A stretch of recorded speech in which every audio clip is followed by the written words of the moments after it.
And I would sub 100,000 channels, and I would sub 100,000 more. No, sorry, I can't even think of the beat to that song. But hello, welcome. I want to show you guys something because I was trying to talk to you.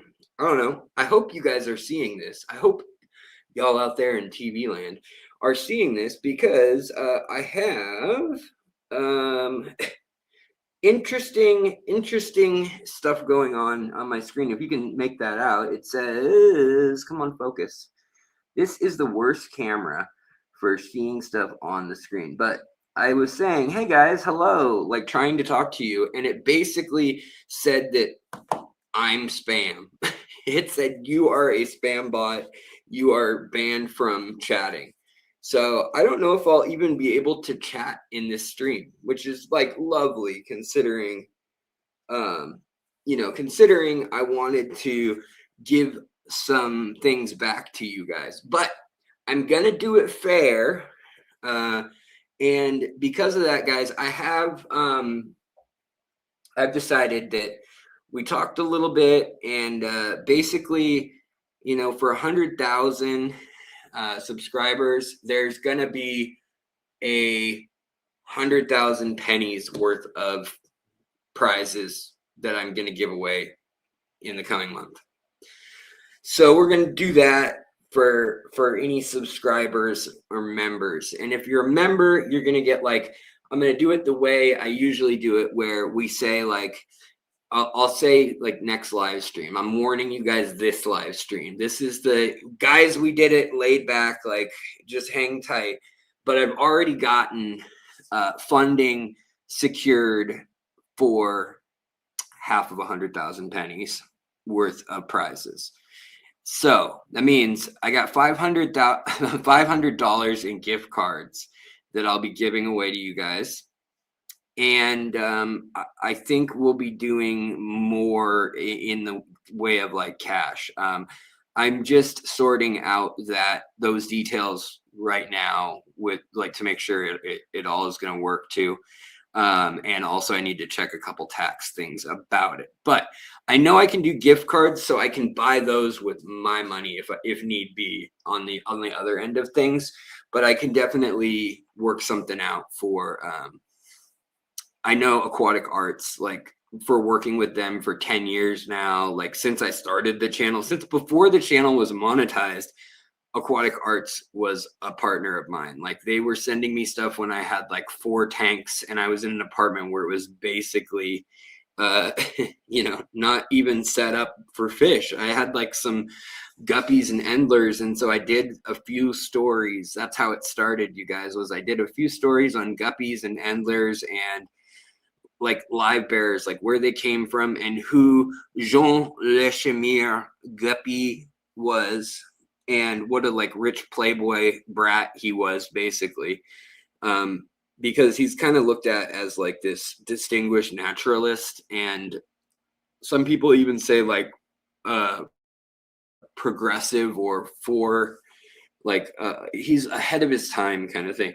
And he wasn't. He was like just your typical like plantation owning Brit in the Caribbean.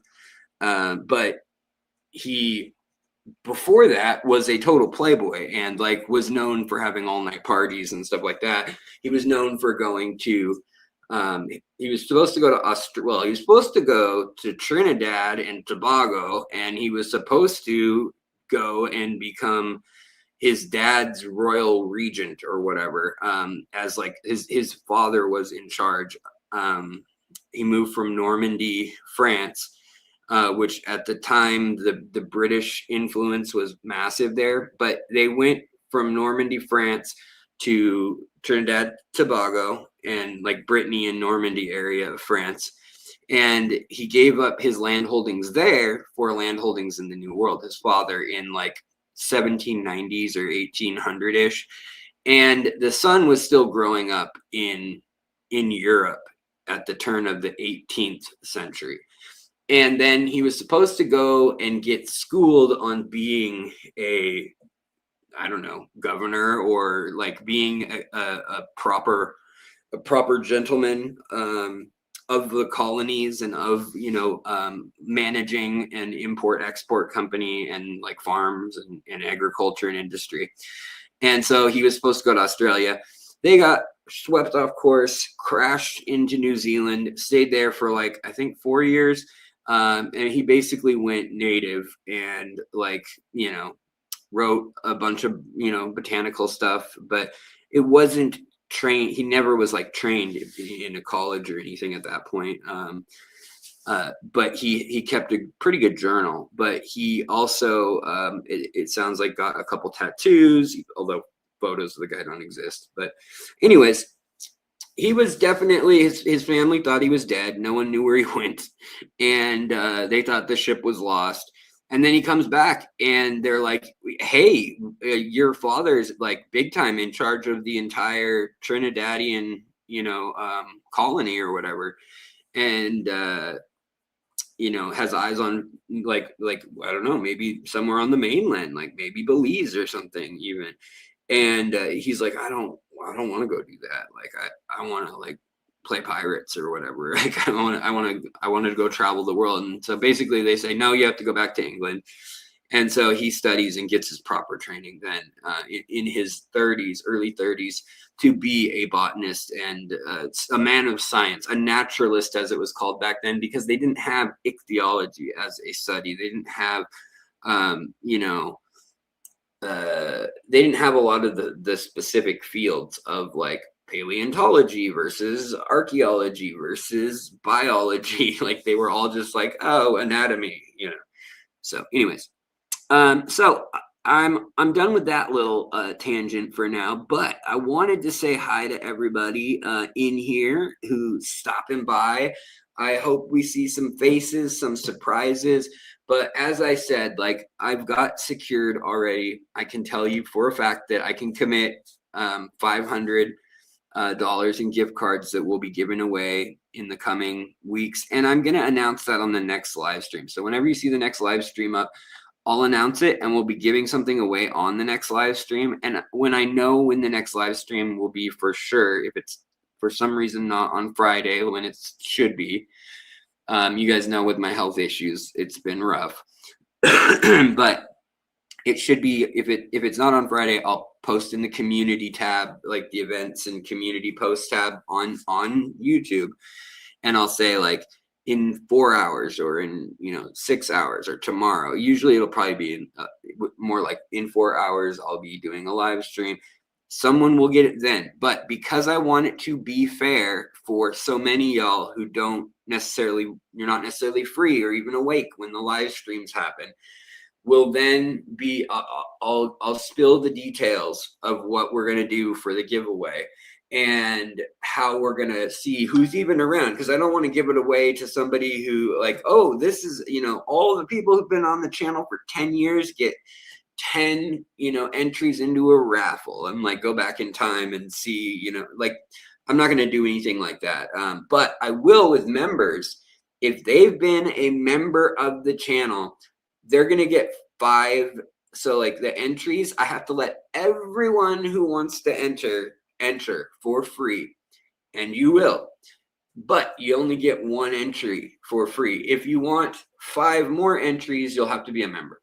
And existing members, new members, I don't care. It's $1.99 to be a member, but that's a little thank you for that. And I think what I'll try to do, if I can figure it out in software that can do the drawing, what I'll do is I'll assign everybody who, like, I'll probably say comment on X, Y, or Z video that you want to be in the giveaway for 100,000 sweepstake, or sweepstake for 100,000. I have to call it a sweepstake, not a sweep. Which one can I call it? I can't call it I think I can't call it a raffle. I have to call it a sweepstake. Yes, I believe that's the legal thing. But basically what we're going to do is try to give away, and it'll probably start next week, just to be frank with you guys. So like, don't feel rushed or anything. I want everybody to get a chance to know about this, and like, this can go out and so that people watch it, and whatever, maybe 1,000, 2,000 of y'all will end up watching this. But in that sense, we'll do a giveaway on the next live stream, which I'll announce before I do it the day of. And then for anybody who doesn't see it then they'll know, okay, I'll go look at that live stream. And that at the beginning of that live stream, I'll explain, like, here's the deal. You're going to do this, this, and this. And then I'll be selecting this way.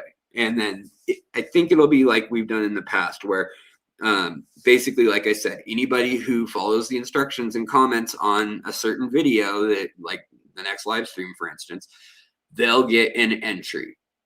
Then if I see you're a member, you'll get 5 more entries.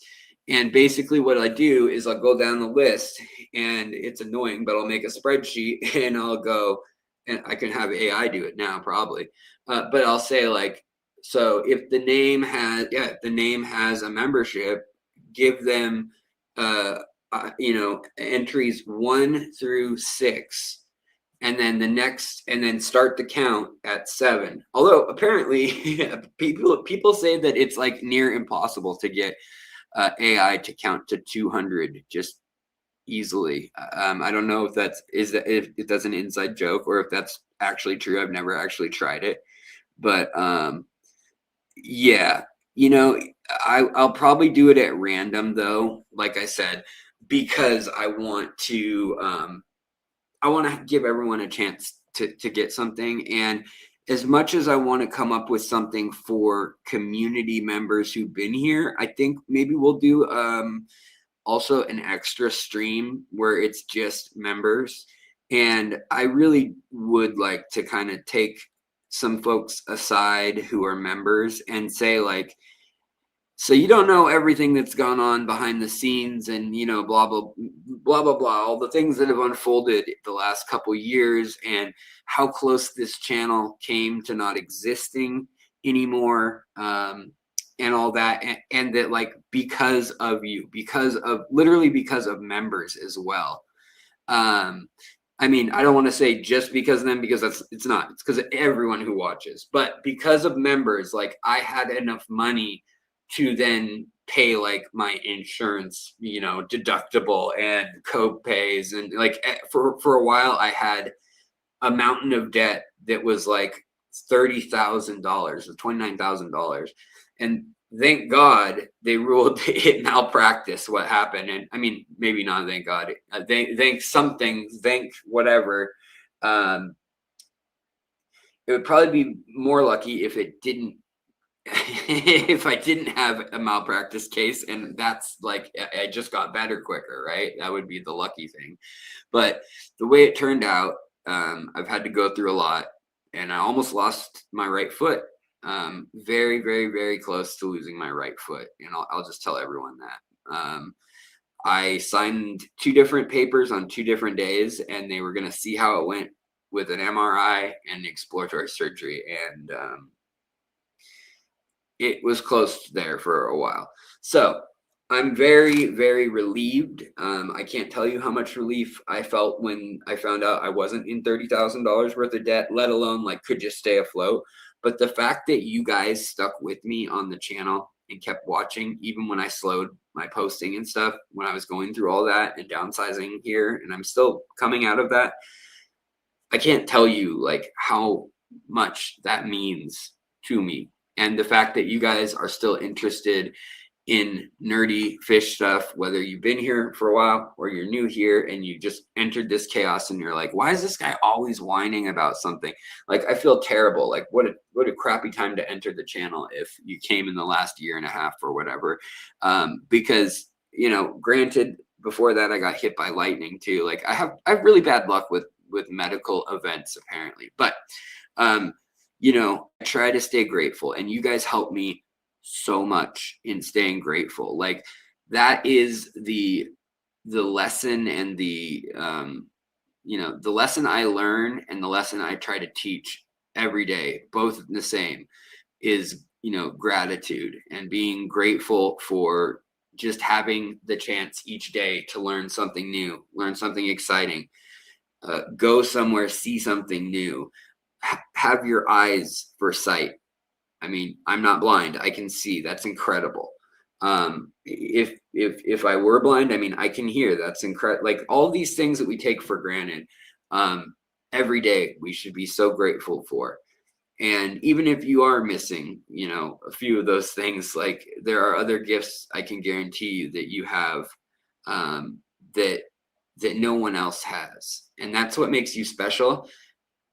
And that's what makes it so I can learn something from everyone in this world, and you can learn something from everyone in this world. Like, and that's what makes our community here awesome too, is that, we like fish, we like learning about science.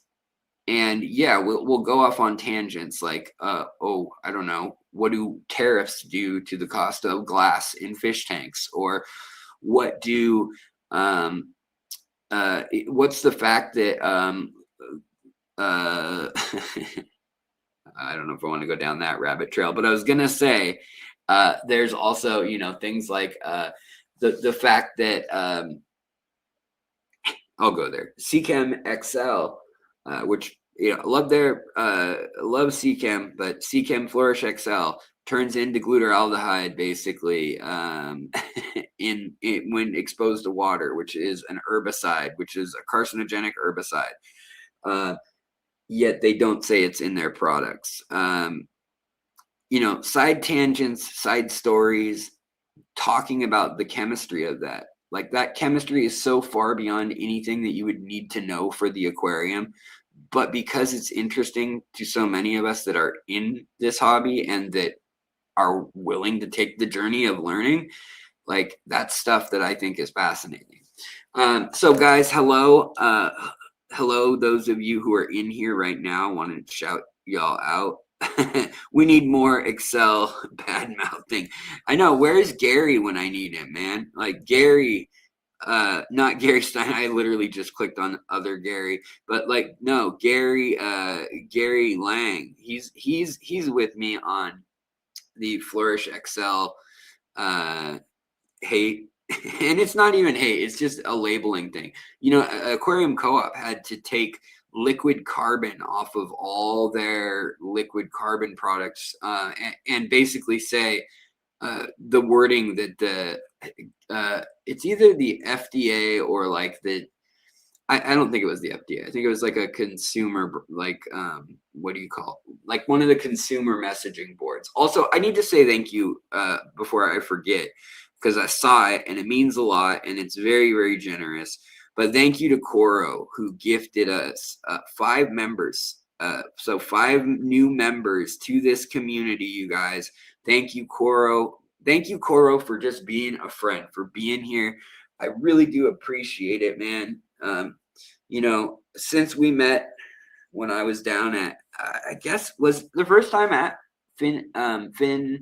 October, Fishtoberfest. I think it was, but anyways, I think that's when we first met in person down in Portland. But it's been what, I don't know, 6 years, 7 years, something like that since the first one now. 7 years, I don't know. With COVID, I guess I don't remember how that went. Was that 5 years ago? I don't remember.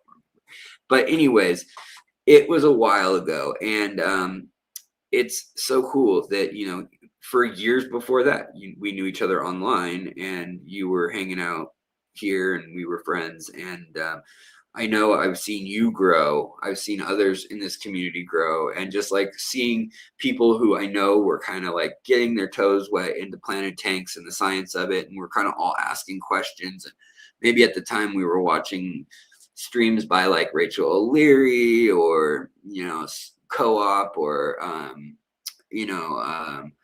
Novak. Some people were into the deep substrate stuff, and then like other people were into Lucas Bretz, and other people who are more on the breeding side, Eric Bodrock, and Select Aquatics and those kind of things, or the home building stuff like King of DIY.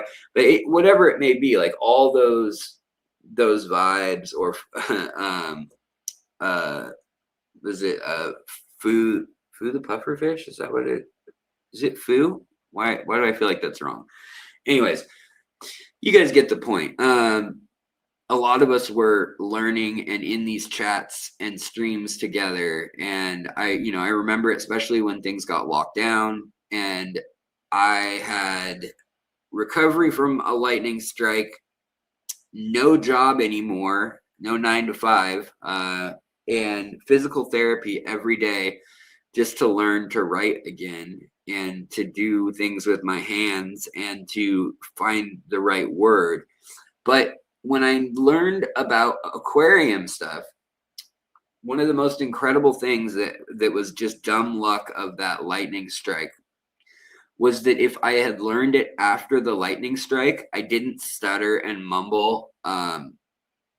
Here I am saying and pausing a whole bunch, and I apologize for that. I wanted to go live so bad today at the time I was supposed to, but my brain is a little hazy today. But what I wanted to say is that, like, when I was recovering from that strike, I couldn't even say to my wife, like, can you bring me the TV remote? Like, half the time I'd be like, Bob, get me a TV dinner. Like, and I'd be like, no. And like, I'd know it was wrong right the second I said it. And unless I had just woken up and drank coffee and, eaten a good meal and kind of practiced and talked on the phone with like friends or my parents or somebody for a while and gone to physical therapy, gone to occupational therapy, then I would stream. But a lot of people didn't know, that all that was going on. And I was so scared as a young channel. At first I didn't care because I was like, well, whatever, the channel's not big enough that I care what anybody thinks, right? So I'd do things like be talking like this with only boxers on, right? Like no pants on, just chilling. Or and then I'd forget and I'd walk out of the frame and somebody'd be like, LOL, like, that, did he seriously not have pants on that entire time? Stuff like that. And just relentlessly truthful with, I screwed up this aquarium. Oh, we got Vibrio in this tank. How did I do that? That's like a first.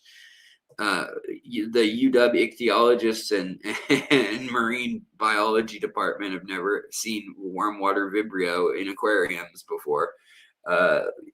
In homes they have in aquarium, public aquariums, but and out in nature. But needless to say, there was a lot of learning curve and a lot of learning process that occurred, and you can still go back and watch those videos. And a lot of channels like Aquarium Co-op and KG Tropicals, some of these channels, they went back and they deleted the poor performing earlier stuff. And that's what like they tell you to do. If you talk to anybody who knows how to run a YouTube channel analytically and stuff, you should get rid of all the stuff that did really poorly, right? Like that had terrible watch time, terrible retention time. Just delete it, because then it doesn't impact you.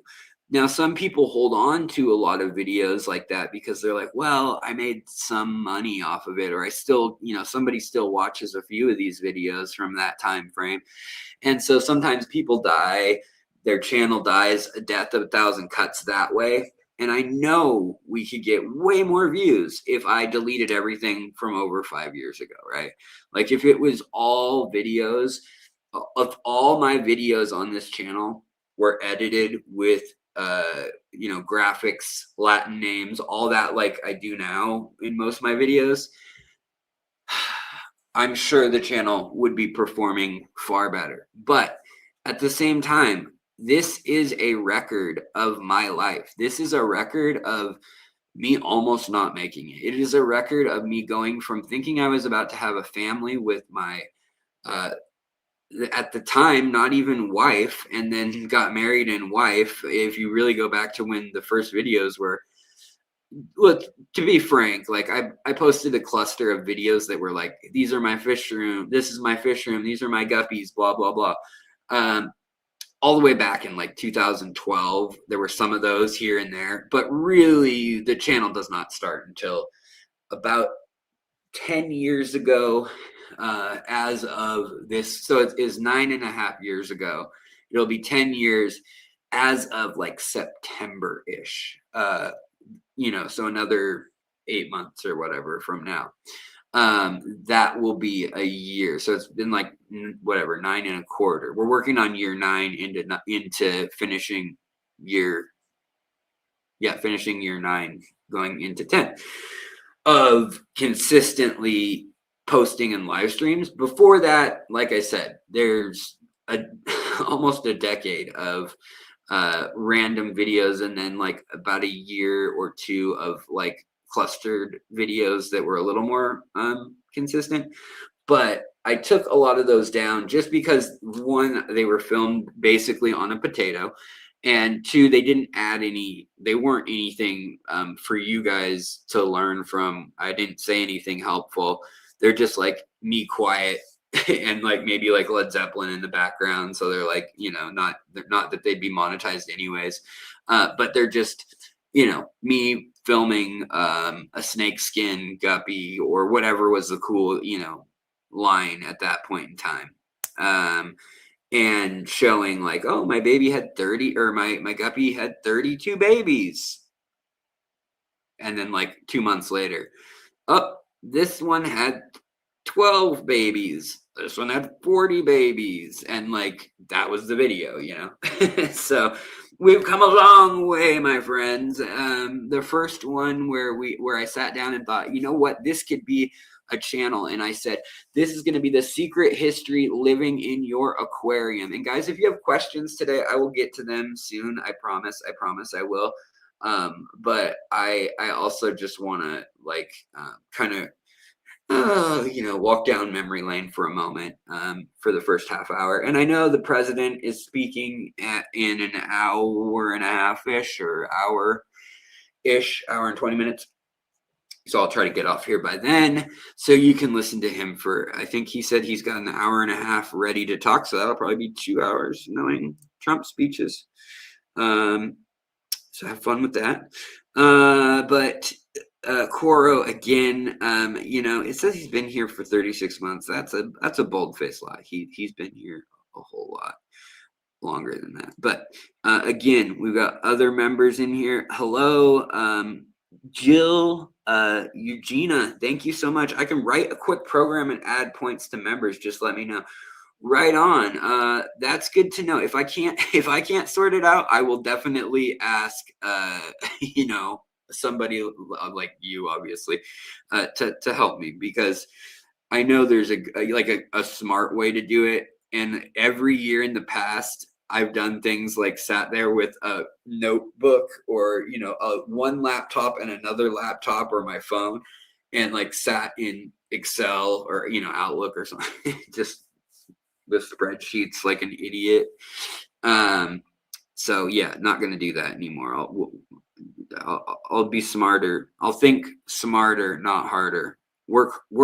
Wait. I will work harder. No, work smarter, not harder. See, this is just saying this is hard for me.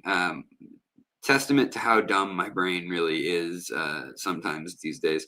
Anyways, hello, Amy. Hello, Fish Family Link.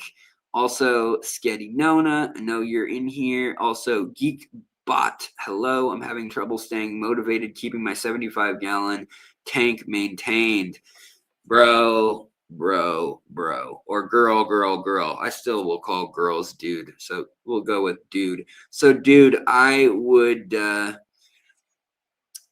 I'd put it in auto mode, just start doing kind of water top offs, and add another filter if you have to. But as fish pass away or whatnot, just let them, don't restock. Or completely, if you're only at half capacity, completely renew it, make it pretty, buy some nice plants, rip some old plants out, like either redo it and get that old passion rekindled, or just set it aside for a few months, like put it into plant mode. If it's a planted tank and you can do that, it's got substrate, it's got a light that's on a timer. You only have to feed it. That's all you got to do. And maybe every month you could do a water change, and then water top offs twice a month or something. You can put it on hold for a little bit, and just let it be easy. If it's a mature tank, you can probably do that in most cases. To be frank, you could do that even with like a gravel bottom tank. you can do that, and the nitrates will go up. And yes, it's not the nicest environment for fish and stuff, but if you are working on you and your mental health and even wanting to keep fish at all anymore, like sometimes it's better to just, keep things running on autopilot or like, life support, and then get back into it when you've got that fire, that passion, or the time and energy, not sick, not stressed, not bored, whatever it is. I get that 100%. Gary Stein said, "Sing us a song," which is funny because a lot of people would probably pay me not to. And all it's stuck in my head right now is hot spaghetti someone different than spaghetti nona. I guess it is. Interesting. Hot spaghetti 666. Now there's, thank you. And then Amy, thank you. Oh, Amy is also on vertical phone mode, it says. So I don't know who's in vertical and who's not, if it's really accurate, but also it says, darn it, Shani, that you also are. And yeah, I should probably go down to where it's live, so I'm not just like maybe talking to myself. Like all y'all have already left the building, and Alex is just wandering off. Oh, that's funny. Of course, you'd be mentioned in the same breath as Gary Lang. The thing about his breath is you gotta breathalyze it. Awkward. No. Funny but funny but true. He is hilarious at like AGA events and stuff. AGA Chicago. Gary was. I mean, it's not private. It's not private. So it was, whatever, hundreds of us watching. He was like a keynote speaker for a night, and he was like lit up, drunk, and he still was totally intelligible, but he just had very loose lips, and he sunk some ships. It was really funny. Firestorm, somebody said, oh, there's now commercials during live streams. Yeah, I got an email about that from YouTube, so I am sorry. Now I can either say it's not monetized at all, or I can say low, medium, or high. And I have in mine on low, which it said it should be less than one ad per hour, one at the beginning and one at the end. And if it does more than that, I'll just freaking turn it off, and then I won't even be able to get like super chats and stuff during live streams, which is why I left it on something. But that's so annoying that I would turn it off if it's bugging everyone, because I agree that's freaking lame. Like, it's a live stream. Like, not that I'm out swashbuckling or like doing parkour or some crazy event. Like, I'm sitting on a wall with a poster of France that's 300 years out of date.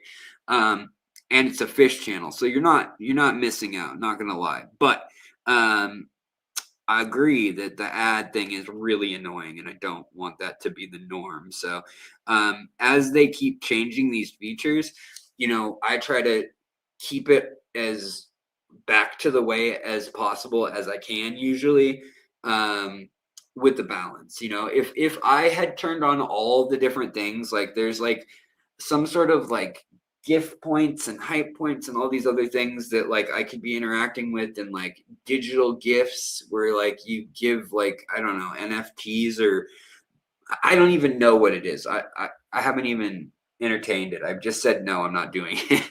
But they've tried to get me to turn all these different things on. They're like, popular channels, Mr. Beast, Aquarium Co-op, and they just like rub it in your face. All these people, like, MD just like, everybody does this except for you loser. But that's basically what they tell you. YouTube knows how to definitely do that. But Budget Bonsai's in here again, which is great. And then we've also got Mick in here. We've got CR Fish. What's up? We got Mike. What's going on, brother? And also, I see a super chat. Maybe I should just scroll down to there. Scrolling, scrolling. Keep this stream a scrolling. Rawhide. Boots and cats and boots and cats and boots and cats and pants are overrated. Yeah, that's from a little while ago. I'm catching up though. I am. I swear. And we're going onwards and upwards. Hey, Big Tank Hank, what's going on, brother?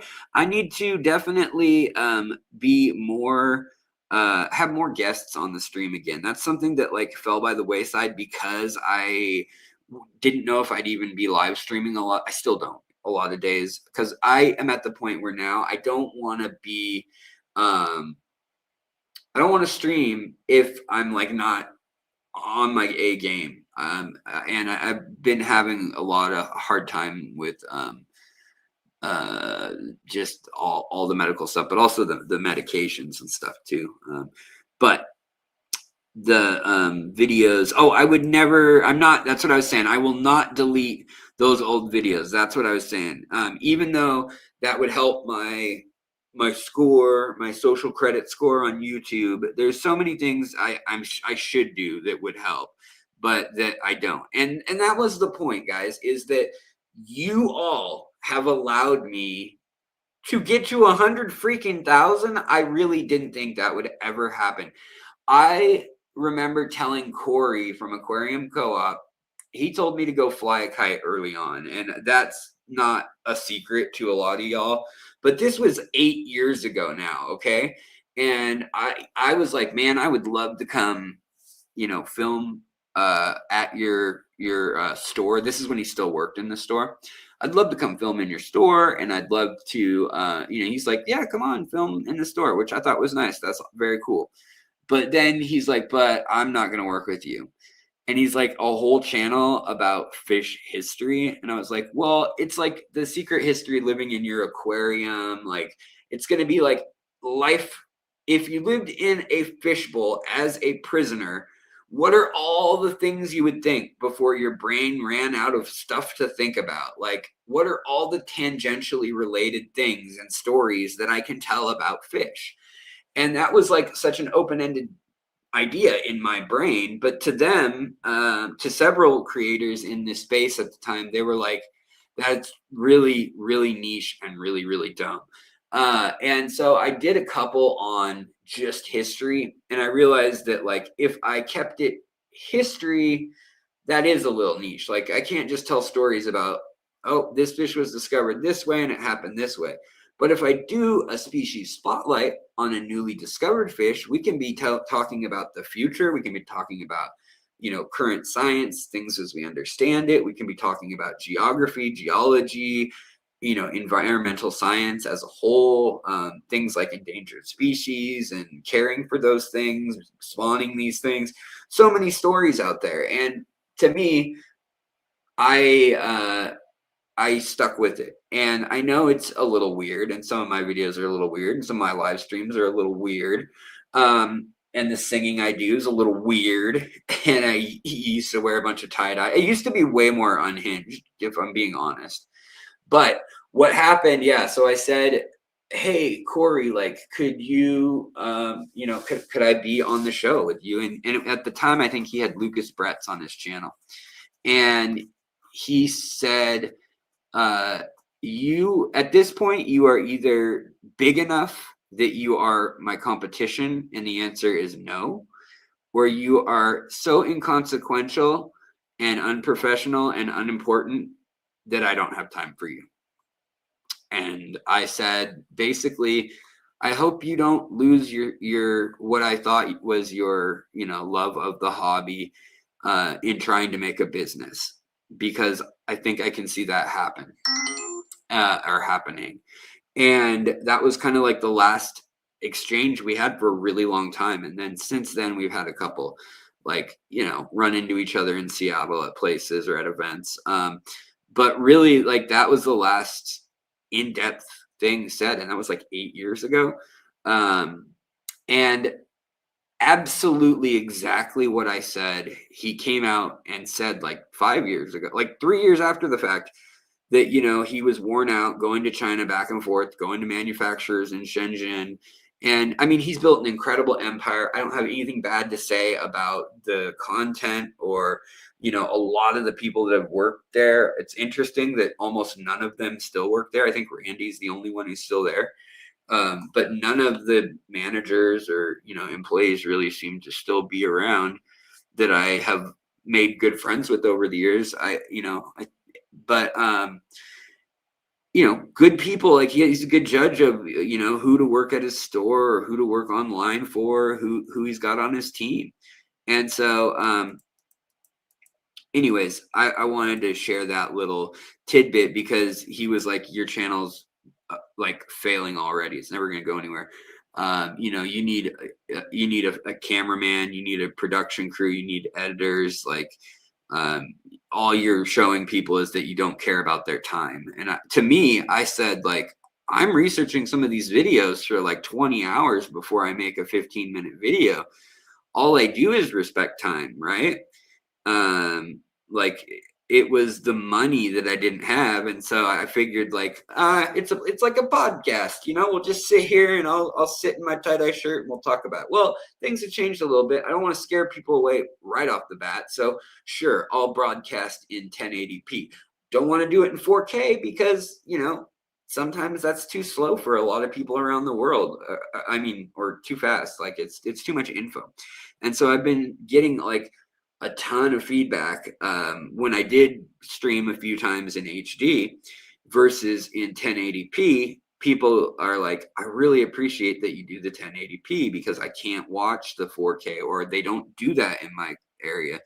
And over 50% of the Fishtory family is out of the US. And at first, a lot of people on YouTube, other fish tubers in America and Canada, told me that was terrible. They're like, that sucks because you're not going to make any money. They need, like, companies want to see that your fans or your people who watch you are Americans.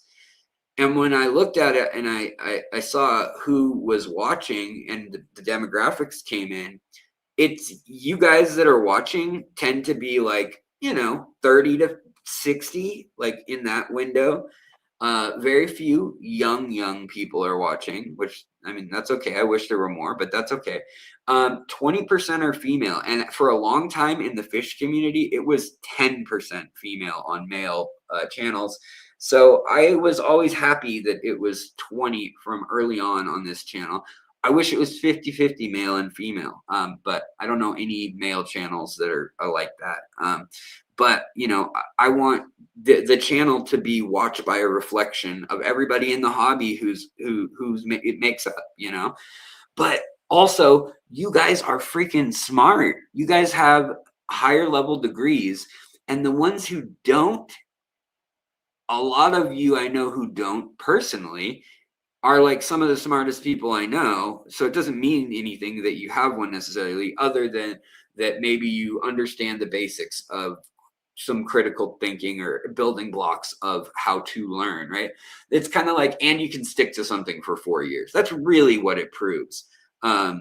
But you don't need any of that to be an expert, or to be even like writing papers and publishing and being peer reviewed. Like, don't think because you didn't go to school that you're cut off from some ivory tower. Like, that's not how science works, honestly. If you do good work and you show your work, it's science, baby. And you might need to find someone with credentials to kind of push it forward for you, and to say, like, hey, this home aquarist just proved that, whatever, it can make nitrogen out of pop rocks. I don't know. Whatever. But it will, like, the truth and the it's my wifey. I'm not gonna get it right now, she's out of town, but say hello to wifey. Look, I still have a heart from when we were dating as her name. uh Anyways, all right, let's see here. Budget Bonsai, still trying to get 500 subs and 100 views per video. Well, I appreciate it. I'm not saying you should follow me. It's nice of you to say, but clearly it took me almost a decade and a lot of time. Like, I quit my day job to do this the last 6 years. And to be fair, the last year and a half, I haven't put all, I haven't put a consistent 35 hours or more into the channel, but there are years like 2002, 2003, 2004. I was putting 70 or 80 hours a week into catching fish, collecting fish, going to fish rooms, traveling to Florida, staying with fish keepers, looking at fish farms, taking pictures of fish, keeping my fish, reading about fish. I mean, so is this a good business choice? Not at all. I just want to keep the lights on and like break even enough for my wife to let me keep doing it. And the fact that like with my health issues now, I would probably be, I mean, my doctors have told me 30 million times, like all my specialists, like, why are you not on disability? Like, why don't you have X, Y, or Z? Like, why aren't you getting assist this, that, or the other? And it's like, well, I can still try to, make it. And I just haven't wanted to like admit that it's over or that I need to stop. Like, I just need to change. Like, I was doing graphic design and I was doing murals and I was, tattooing. Before that, I wanted to do archaeology, but in '08, the economy kind of collapsed right as I had my degree, and nobody wanted to pay people to come survey their sites, basically. And they actually got rid of the law in Washington state that said you had to bring out an archaeologist anytime you found human artifacts. Like, not necessarily, they still, if you found a human body, you still had to bring out an archaeologist or a coroner or somebody. But in the past, it was like if you found arrowheads or stone tools and hides or cave paintings or something when drilling the foundation for some place or clear cutting for a new neighborhood, you'd have to bring in a team to preserve, photograph, collect as much as they could. And they would have anywhere between 3 months and a year, depending on the significance of the site. Well, that's what I thought I'd be doing, or working for a museum. And literally the same professors who taught me archaeology and helped me write my master's thesis and like and helped me with my so I have a history and anthropology are my undergrad dual majors, and then I have a archaeology focus for my master's. Didn't finish my PhD to be a full-blooded archaeologist teacher, but I can consult. And I have like almost everything done. I have a 78-page paper, cited and everything, that did get published. It's at University of Western Washington, or Western Washington University, I should say. But it's on Weasel Cave in Russia and Neanderthals cohabitating with humans around 38,000 years ago under Todd Quixote is how you say his name, but technically the way a lot of people would pronounce it is Coochie, which his name is Kojte. But yeah, I don't know. Apparently, there's two ways to pronounce that last name, and one is Quixote and one is Coochie. Anyways, yeah, he was my like main guy, and then Louis Trishel was the other professor that I want to thank. While I'm thinking about it on this stream, like, I mean, that guy's passed away now, which is unfortunate, but he was like 70 when he was teaching me in college 20 some years ago.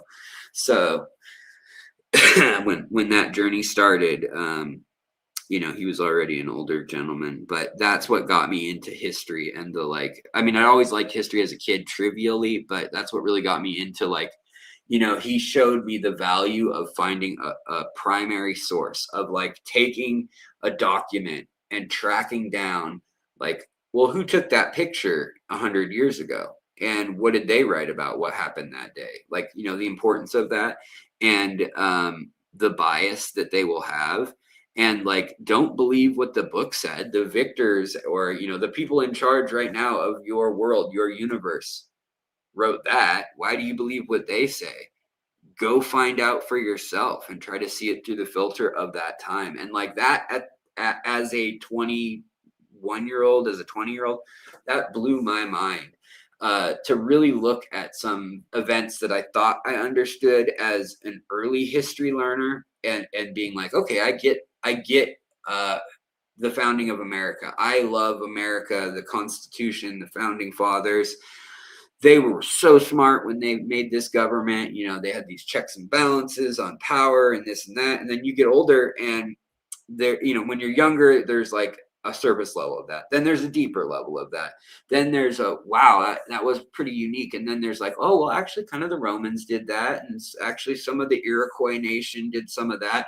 And then you think you're all enlightened. You think you're so smart because you're in college, and actually, they had slaves. How about that? I know everything. They weren't so hot, were they? Well, then you come back and you take another step away and you look at the primary documents and you think, these guys, most of them who wrote this Constitution, or Declaration of Independence, or the Constitution, or the Bill of Rights, Articles of Confederacy for that matter, they're mostly guys in their late 20s and 30s, mostly. I mean, you can't even be president till 35. And you got people in there that shaped what we have today that were that age. And so how did they get in a place to write something like that? They're privileged. They are privileged people in society. They're the dudes hanging out at Starbucks who know everyone in town, the blacksmith, the, you know, whatever.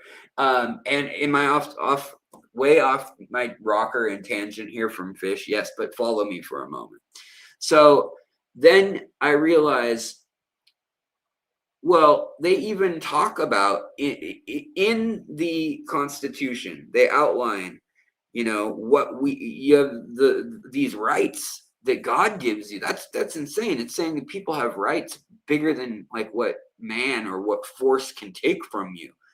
That is brilliant. What a cool idea. What a crazy concept. By inventing that concept, they invent human rights, or they, you know, help nail it down. They are not the ones who invented that, but they're reading these European philosophers. They're seeing what's going on in France, and they're really following France closely. But what do they do that's more important than all of that? They don't let women vote. They don't let any minorities or natives vote. A few natives who own land that were men, in some cases, could. But I mean, they didn't even, if you didn't own property, so if you were just a young dude trying to make it in the world, you didn't vote. So did they really revolutionize a revolutionary war? Did Britain even really care that much that we left? Or were we being annoying and not worth keeping? And they had a bunch of other territories that were making way more money and weren't going to break away. You know, there's a lot of ways to look at it. And when you go through these stages of learning and you go and look at the original documents and you say, yeah, well, we can't say right now, you want to think the way they were thinking in the moment, because we can't put ourselves in the shoes of how they felt 300 or 200 or 500 years ago. Their standards were different. Their right and wrong was different. Guys, we can tell ourselves these little falsehoods about history, and there were different standards that were okay in society, but absolutely at the time, Quakers, the guy, William Penn, the guy who formed Rhode Island, you know, the guy who formed Pennsylvania and Delaware, part of Maryland, like a lot of the pre-founding fathers wrote exclusively about how bad slavery was. And the founding fathers have stacks and stacks and weeks of papers and correspondence saying, this sucks, but I don't know how we're going to pull it off economically without it. I hope that like the one thing we can do in the future is get rid of this terrible, terrible situation. But we kind of need the money, guys. So like, it's okay. And also, no, women can't vote. They're inferior. They're not the same as men.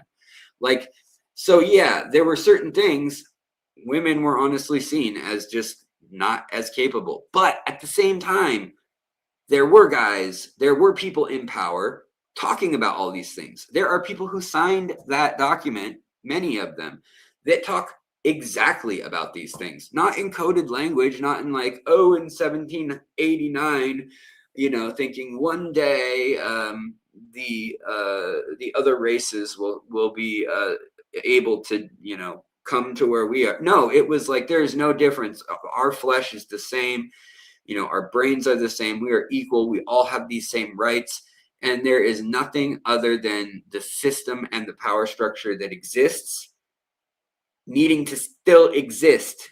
And honestly, like, guys, I know I'm getting way off track, and I'll stop in just one sec. But it's like the whole Epstein thing.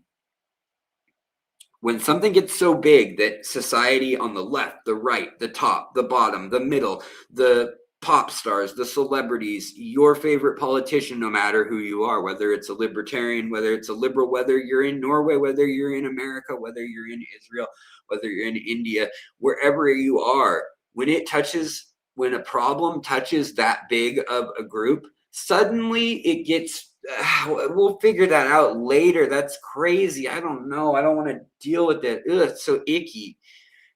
And nothing will happen. People will just move on. It's an inconvenient thing. But that's what happened with like slavery and rights to who do we give rights to? What do we do with all these natives that still live on half the land in the country at the time?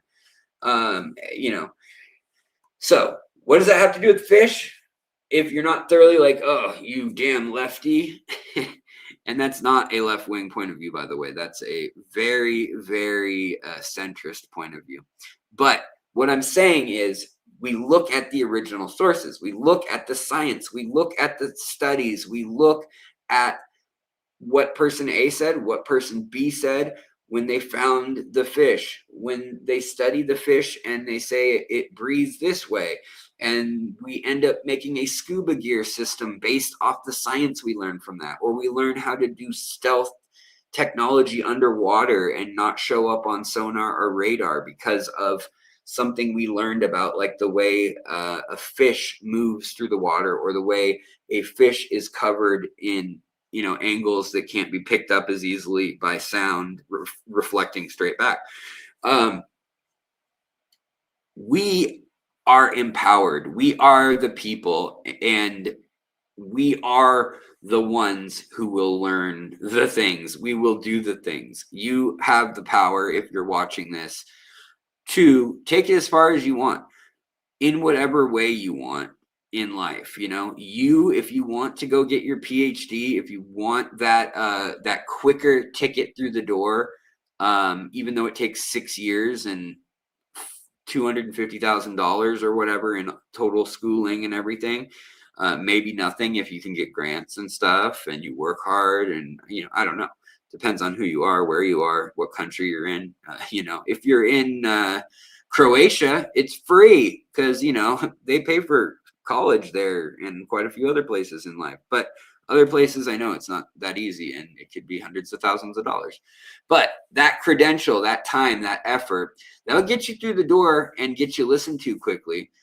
But if you listening to this right now, if we hold everyone, regardless of their credential or not, to the actual standards, not just listening to talking heads like me or whoever your favorite conspiracy theorist is, or your favorite news anchor or pundit, like whether it's Midas Touch or the Young Turks or Tucker Carlson or Joe Rogan or whatever, whatever end of the world you're on. No. You can find voices that you agree with, but find the things in the things you really care about. Go find the documents yourself. Go find the science or the studies yourself, or find somebody who is a teacher who is trying to empower you to do that. There's a lot of people who will say, well, they say this, like Ancient Aliens is a really good thing. And I don't have anything, like, if you want to watch Ancient Aliens, that's fine. But their idea of proof, they never once will say, well, in this book, unless the book is like the guy talking and he's like, well, in my book, I point out this, and look, there's a picture of the site there, and I say, well, this looks like a tractor beam. Doesn't it look like a tractor beam? Like that's the proof. So, if someone though says, here are 15 books by different archaeologists, an expert in that language of whatever was carved in the side of that column, uh, and here are a bunch of other symbols from other parts of that culture, and here's what the experts think. Like, at a certain point, you can't filter everything, and you have to find the people that you trust. And so it's always been my goal to be one of those people that you can hopefully trust about like fish stuff. At least you don't need to listen to any of my political ramblings or any of that stuff. And that's why I leave, I incorporated it today, but I didn't mean it to be indoctrinating anyone. I just meant it as an example of, you follow it to your own conclusions. That's the conclusion I followed it to. And what blew my mind is how many different ways I could grow up thinking about it, and how I can now still hold this whole view of, what's the nitrogen cycle? Is a fish tank nature in a glass box? That concept, how do you want me to break it down for you? Do you want me to explain it like you're a grad student, or do you want me to explain it to you like you're a kindergartner who has 30 seconds? Because we can talk for 6 hours about that and the philosophy of it and how you set it up, and if man is playing God in that aspect, or if aquariums and nature, if we're a part of nature, and therefore no matter what we do, the hand of nature is still at play. I mean, you can get real philosophical with it, or you can take it to a structuralist argument and say, well, yeah, but there's no watershed, because there's water coming in any puddle, even from the entire atmosphere, the entire globe, the entire world is part of the ecosystem. Like, you don't just draw a line and that's where nature stops and stops impacting things. It's like the butterfly effect, or ripples on a pond. These things, they have their effects. They have these chain reactions, and things like the nitrate cycle, the carbon cycle, even what gets locked away in coral reefs 20 or 30,000 years ago and is stone on the ground, that can be part of the story of why a fish is living in hard water or soft water, or what the story is going on and how it's going to impact the pH. And then why is it that so many live bears tend to hang out in hard water? Well, actually, when the entire ocean floor in Mexico and Central America, it was shells, it was coral reefs, it was a shallow ocean there, and it eventually died, got ground up by waves and by fish and by other things that eat coral and break coral, and it turned into sand, which was made from coral, which is this very fine powdery sand, and quartz and silica are also in there, and other minerals, right? Carbon and other things. Well, then you get limestone under time and pressure under the ocean as that becomes deeper and deeper in the bottom of the ocean, and we're talking back 200 million years ago. Then out of nowhere, 68 million years ago, 67 million years ago, meteorite, asteroid comes and smacks into Earth and turns that limestone into Swiss cheese. Literally hits the ground so hard, it cracks it all the way to South America, right dead smack in the Yucatan, the Gulf of America, the Gulf of Mexico, the Gulf of, I don't care what you want to call it, Cuba. That impact, though, causes fissures, canyons to be made underground, and some of it was above ground at the time. It forms a crater you can also see with deep structural geology and mapping that we have. But also, what ends up happening is that limestone that cracks over time, water then works its way in there. Over time, salt water and fresh water, well, salt water is going to be more buoyant. Fresh water is going to be heavier. You're going to have over time, you're going to have these things happen with physics and just the properties of those things. So, Alex, what are you talking about all this for? Well, I said, why do live bears usually come from alkaline water? Well, they formed in an area where there was already a few live bears, probably around 70 to 100 million years ago. don't know for sure, Posilia or, what was it? I don't know. Some sort of little live bear ancestor. But the fact that, Mexico has 40 Goodeids that are all live bears, that limestone that cracked, it became a massive underground, underwater again. So really deep for a long time. And then over time, it's emerged up through plate tectonics. The aquifers and the water line of fresh water in the Yucatan Peninsula, throughout Central America, all the way up into central Mexico and places too, it was all connected. And so there's a fault line where continents break one way or the other. And there are so many blind fish, like blind cave tetras, for instance. That's a more recent formation. But it's very likely that these fish swam through the aquifers and through underwater caves, through the Swiss cheese of limestone. And they were related. They already had a good system of giving live birth. And so they stuck with that system, but they spread out and they speciated.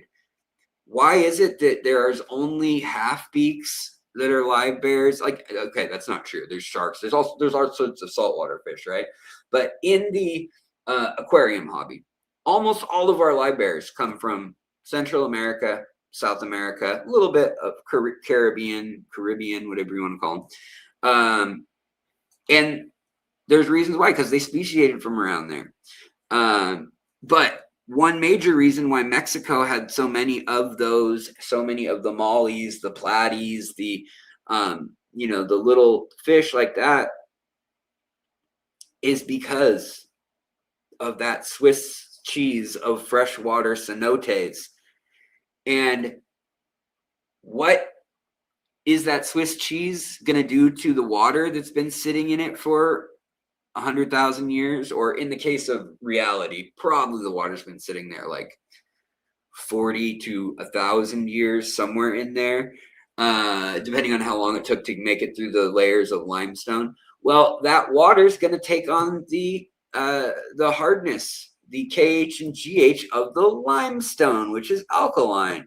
So you're going to get water that tends to be a little more alkaline, and thus all these fish that are related and are now geographically and geologically connected, they're probably going to lean towards liking a little bit of hardness in the water, or KH and GH. So, all right, let me catch up with the chat. I'm off my high horse now, just for a minute. I'm sure I'll get back up there in a sec. But I just wanted to go off on that tangent. Again, if you're joining the chat now, let me say this one more time. Guys, I want to give back to you. Thank you for being part of an incredible community that I never thought could get to 100,000 subscribers. If you are a subscriber and you are interested in winning gift prizes, gift cards, merch, or free stuff, which I've been in the working with a few brands as well to try to get some more free stuff so I can give more people more stuff. It's pretty easy when you have a channel, especially with 100,000 followers, to say, hey, will you guys send me this thing? If I, say, hey, brought to you by this thing, and here it is, and someone gets it. I just have to deem that it's worthwhile and it's a good enough thing and contact them, rather than the constant flood of Chinese tchotchkes and crap that I get. Like, and no offense to Higer, but they have like 80 versions of a lot of things, and then they'll have like one for each country's main market. So like there may be the Higer light that you'll see at Petco and PetSmart in America, but maybe in Germany they have a different brand that sells better for one reason or another. Plugs, outlets, features, whether Androids or Apples, I don't know why, some reason. And there are 14 different models, and in Africa no one can afford any of that stuff, so their idea is to market better towards the affordability and make it cheap but make it work and make it functional to X, Y, and Z. But because of that, I get like people from Higer contacting me that are like, hey, you want to feature this $300 light? And I'm like, I've never seen a $300 light from Higer. Where do you even get one of those? You know, and then another person will be like, hey, you want to sell this $30 light that's 48 inches long? And I'm like, I've never seen one that cheap. Where do you get one of those? You know, and they're like, oh, we sell a ton of them in Pakistan. And I'm like, you can't buy them on Amazon. Anyways, so the point is, we're giving stuff away, and I've already guaranteed that I'm giving away $500 in gift cards to fish retailers and or cash to those of you who live outside the US. I can like commit to that, but I want it to be 100,000 pennies. I just 100% can't say that it'll be $1,000 of giveaways yet because of international rules and me having to like prepay my quarterly taxes based on that. So I'm kind of waiting to hear back a couple details on what I have to do about that, because when you do giveaways, you also have to be really careful of how you word stuff, or it becomes gambling, and like it could become even worse, like a Ponzi scheme of like everyone throws in $1 and then so there's nothing like that. You guys won't have to buy anything, you won't have to do anything. Although I do want to reward people who are members. So people who are already members or become members, or you know, if you're a member, what I'm going to do is everybody will still get an entry who enters, say, next week. And I'm going to put out an alert like, here's going to be the rules for the giveaway. And I'll make a post about that. Then we'll do a live stream where I talk about it at the beginning of the live stream, answer questions. That'll probably be early next week. And then we'll do the instructions. Like, okay, there's going to be a video next week. Guys, just need to post. I want, you know, I'm ready to win, or whatever I say, you know, Fishtory rocks, and like the video. That's it. And if you're a member, you're going to get 5 extra drawings statistically. And if you are a subscriber, you're going to get an extra drawing. And if you're not a subscriber or a member, you're going to get 1 drawing, you know, but you could get 7 drawings by just being a $1.99 member or whatever. So that's the rough outline of how it's going to go, but we're going to have prizes. I'm going to do at least we'll probably do like a couple $100 giveaways of gift cards to like either Moonlight Aquatics and or if you're in Europe, maybe like Aquarium Glaser. I'm not sure yet how it'll all shake out yet also. But the thing is, like, if I give $100 away, then I have to pay 28% taxes on the money that I made to spend the money to give away. And it's like, can you write it off as a business expense? So should you do that? So there's a couple things I need to check out before I do that, so I don't do it stupidly. But that's the idea. So that's why there's a slight delay, but I want to be transparent that like we haven't done a giveaway in a while. And to be really transparent and just frank with you guys, like I've been trying to hold on to this channel, you know, and not in that, like I'll always have the channel and hopefully keep posting to some degree.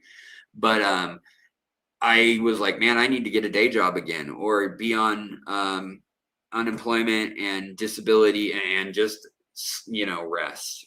And it came like that close because you guys allowed me to rest and to make the video from bed. You guys have allowed that to occur. You've allowed me to feel useful, and you've allowed me to maintain like a position of usefulness to my wife still. I mean, she's gonna love me, and I couldn't thank her enough for the support she shows me.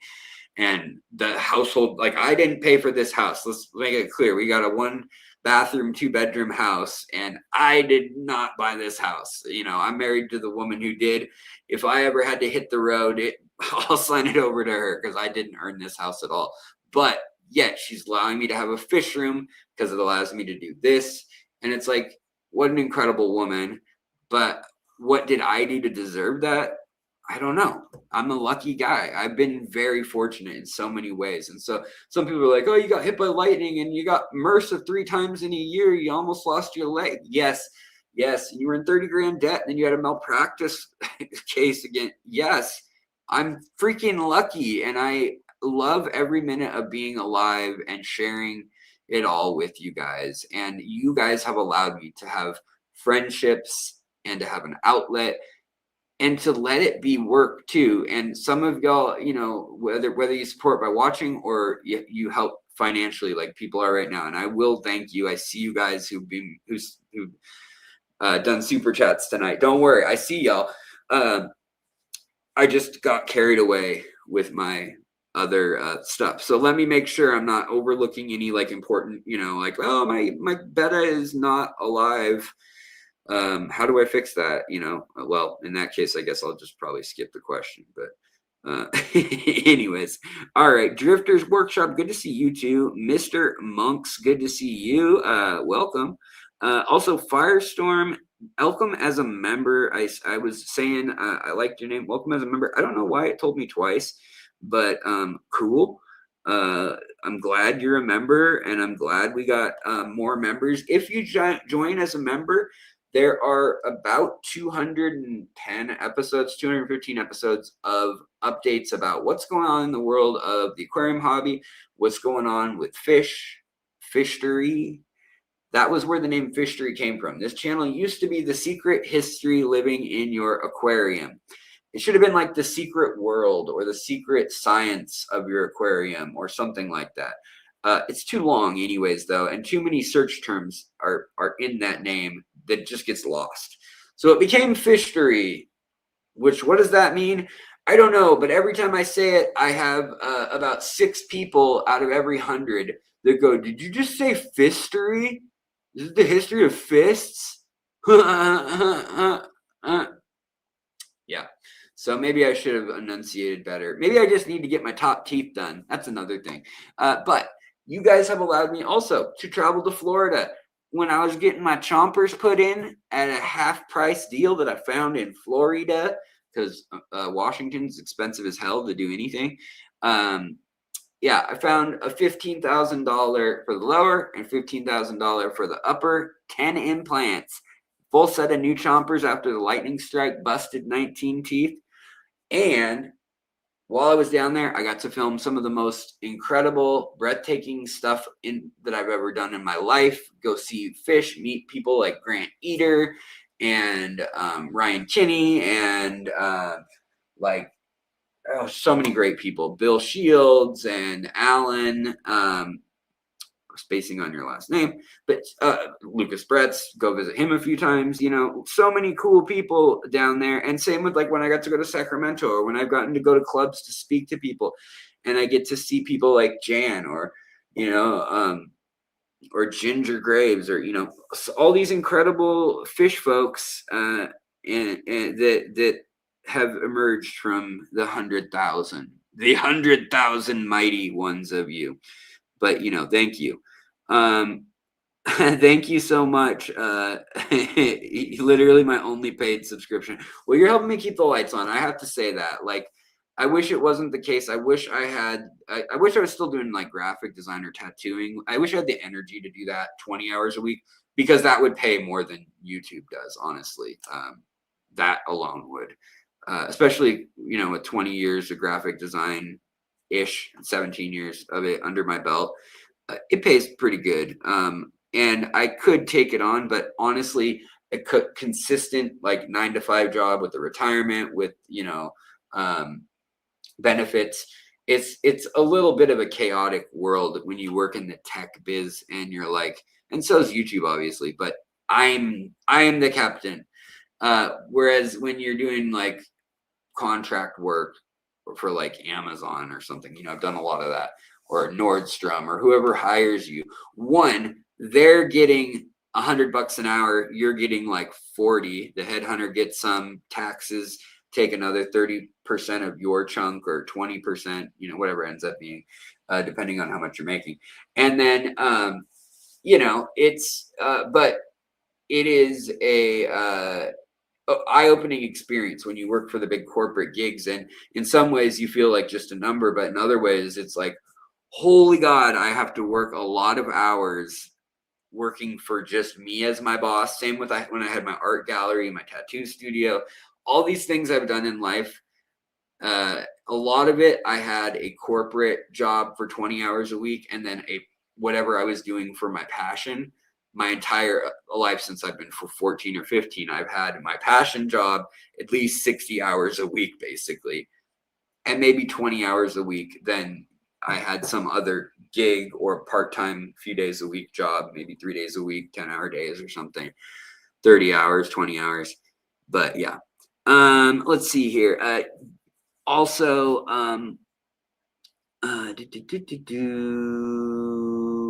oh yeah, to the person who I was saying way back when about how to put your tank in like autopilot mode if you're just not feeling it right now, you're kind of burnt out. Definitely some immersed plants. That is definitely a super skill. Also a pre-filter, that's going to help you a lot too. But thanks for the addition there, Ollie the puffer fish. I'll keep you anonymous tonight, although I'm sure I've slipped your name and your screen name several times. I mean, I don't know that you care anyways, but anyways, all right. And then we've got Michelle Barnhill. What's going on? Fish Dad, gotta love you. Also at Jason OY6VP. Congrats on 100K. Super chat. Giving me 110 or 100,000 hundredths of a penny. Thank you so much. I appreciate it for the super chat. Not ever expected, but appreciated. Bambi McCluskey, good to see you as well. Girl 88, didn't you have more to your name not long ago? But anyways, hello and hello. And then we got Sketty Nona. I said hi to you. Said hey to Jeff Kane. Who else we got here? Big Snake D2B. Oh yeah, you're in. And then Boots and Cats, we got you too. Okay, I need to hurry up. Hold on, let me get down to this. We got another new member, which is Rune Wolf. So thank you. Welcome. Go to the community tab. Go to the playlist, audio friendly or podcast. And there's one that says like 2023 podcast because that's the year the playlist was made, and it like was organizing it by like it automatically would put a year, and that way it would come up first in your search and then would be set up that way. But then I deleted the first part and made other playlists, and so that whole system doesn't work the way it's supposed to. So just ignore the year. It's when it was created, not like there's stuff that's still up to date going into these playlists, all of them. But I probably should make quite a few new little playlists. Assyriana from Arkansas. What's going on? And you got us feeling all right. Yeah. I'm feeling all right. Not feeling too good myself. Let's see here. Stephen P. Oh, you're not going to Sacramento. Sad. All right, let me get down past here. Boop, boop, boop, boop, boop, boop, boop, boop, boop, boop, boop.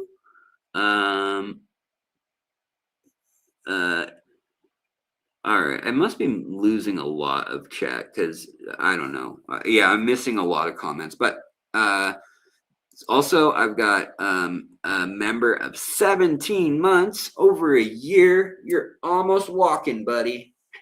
You might be walking by now. I don't know.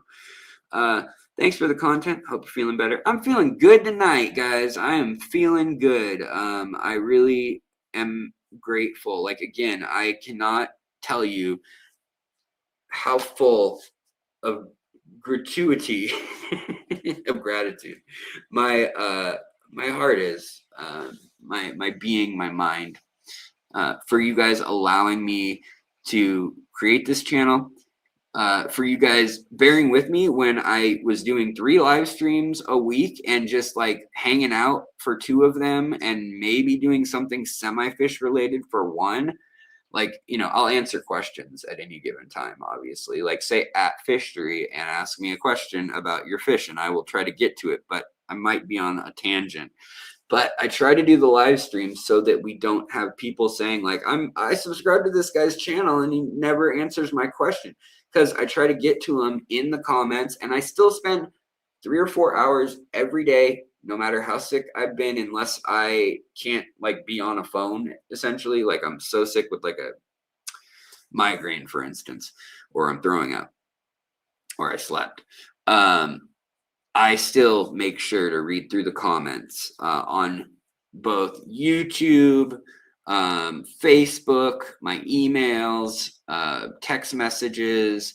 Some of y'all are crafty and get through to me other ways. It's very interesting how some people like track me down. But anyways, and then also we've got, of course, the Discord, which if you didn't get the memo, it used to cost money, but now it's free. It can be free. If you want it to be free, it's free. If you want to support me through there, you can support me through there. If you want to support me on here with the $1.99 membership, you can. Unless you have a Mac, it might make you pay $2.99 or something, which is a bunch of BS that they take $1 and then YouTube takes 40% and then the government takes 30%. Like that is not a cool breakdown, Apple. Like you don't need to take 30% off the top when all you do is have a slot to download apps. So guys, if you subscribe to something monthly that's like an in-app feature, like Discord, don't get it on the Apple Store. It's going to be 30% more. If you didn't know that already, but I know a lot of people already know that.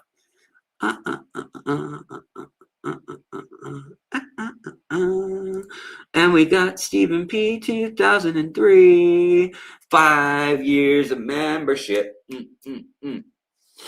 Wow, buddy.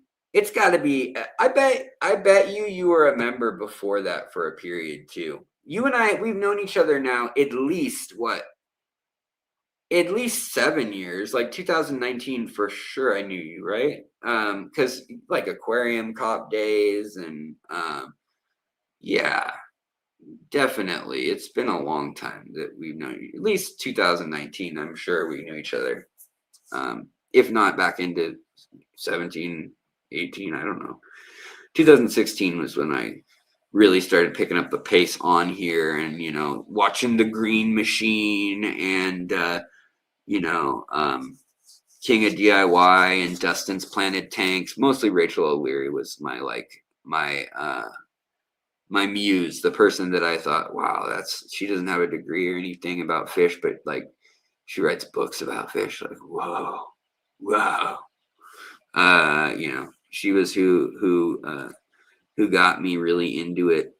Also, and thank you for all the years of support. If you guys haven't checked out, by the way, Stephen P 2003's channel himself, he has freaking awesome content. He and his wife, they do good live streams, and interviews, and videos, and he is a musician and a rapper. Don't let anybody tell you otherwise. Kind of some nerdcore, fishcore rap. Love it. Very talented fella. Also very gifted fish keeper and a guppy mosh pit owner. Maybe even the I don't know. Do you own the copyright to Guppy Mosh Pit? I feel like you should. Critter Style also. Thank you so much. Good stuff, he says. Is that a guy? I think it's a guy. It looks like a guy in the picture. So, because it appears guy, good stuff. Thanks, dude. I really appreciate it. You putting gas in the car so we can keep on driving, and I really do appreciate it. And also life is going good. Somebody asked how life is going. How's health going? Health is going pretty good too. I'm hanging in there, and I'm trying to pick up the pace at which I create videos, or at least okay.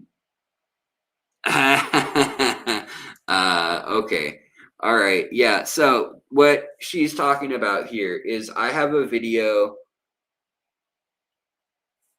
Oh man. Yeah, it's about, actually, you know what? Let's pull it up. I bet we can. Can I pull up my own video on a live stream? Watch, somebody's gonna be like, "No, you'll blow up the matrix. Don't do it." So comment and tell me if I'm an idiot. But also Nancy B in Tennessee bringing it back, the tie-dye and the painted fingernail. Oh, you know what's up. Thank you so much for the support. And yeah, the painted fingernails thing. You know what? Yeah, I kind of backed off on the painted fingernails, and I had a few skits like back when Tekashi 6ix9ine in 2017 was like all those SoundCloud rappers were around. I had Lil Fish as like a side guest who would make appearances in videos and live streams where I had a bunch of fish tattoos, like it said like 50% water change gang in like gothic lettering on my face. And then like little fish across my forehead with, instead of a tear, it was like a little fish, which I actually might get someday. Like if my life can fully be paid for, like in a more sustainable way, like if I actually worked for a university or something like that someday, or nonprofit, whatever it may be, I would definitely get if it wouldn't mean getting fired from my job, I would definitely get like the little outline of a fish that looks kind of like a teardrop, but it's just a fish. What video? Oh, interesting. You 3K.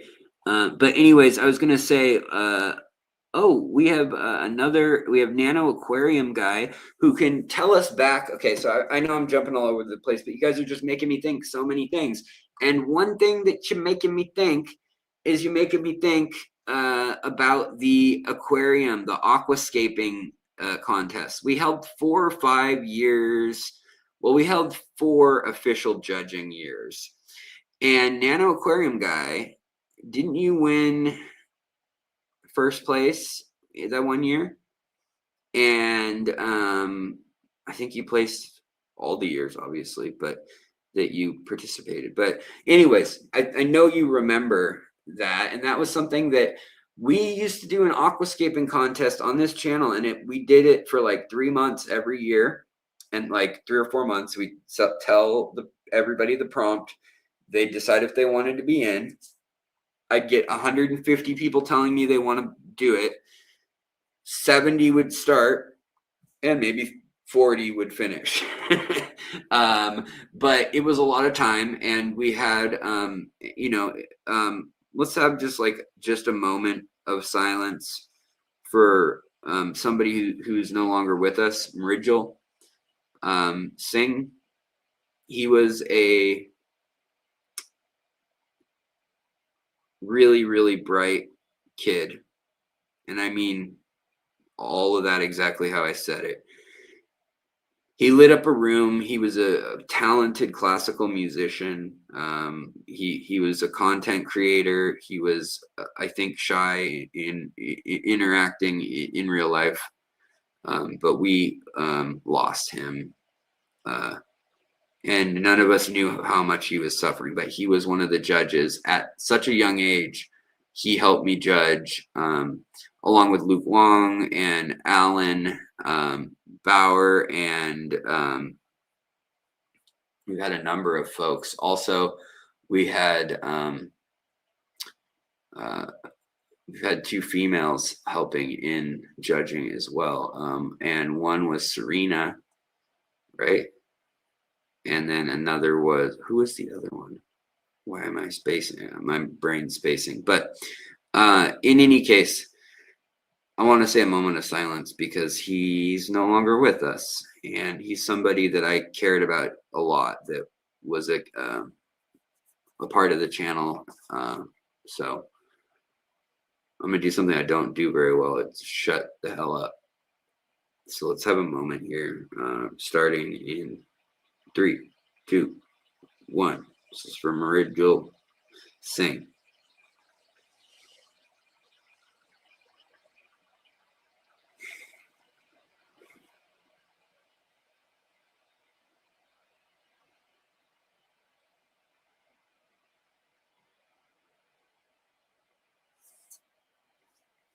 All right.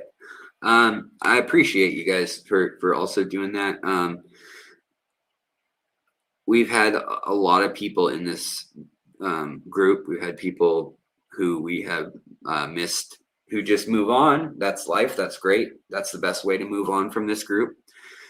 But unfortunately, we've had a number of people that have decided to move on in life, from life, permanently. We've also had a number of people in cars or substances, or unfortunately a lot of illness, cancer, diabetes, things like that. A lot of those people are already hurt or injured, and they're online and they're in these communities. And that's another reason why it's so important to me, when I wasn't feeling well, to keep staying on here. Even if most of my fish family was gone, I wanted to live stream. And you may say, Alex, what do your freaking health problems have to do with anything? Or, it's the truth is, like, a lot of you guys are my real friends. You know who you are. If we chat one-on-one, we comment to each other, email back and forth, whatever extent it may be. You send me articles. It might be that at one point we talked a lot and we haven't lately, but anybody who I was once close with, I always can pick it back up like nothing ever, no time has passed. And I try my hardest to live life that way, and to leave things that way, like leave things on a good note, and leave things, in a respectful manner, in a compassionate manner. And I can thank so many of you as well for like building that into this community. And I know a lot of people who have had mobility issues or PTSD, anxiety, depression. I mean, whatever you want to say, as yes, they can limit you, but they can also make you a really beautiful, complex person. And it's unfortunate that we build new muscle, and we form new tissue by stretching and tearing and breaking down what was there, or it makes us sore, it causes pain, but it does make you stronger. And a lot of the strongest, most interesting, most beautiful people I know have been through some of the most crazy adversity that I have ever known too. So yeah.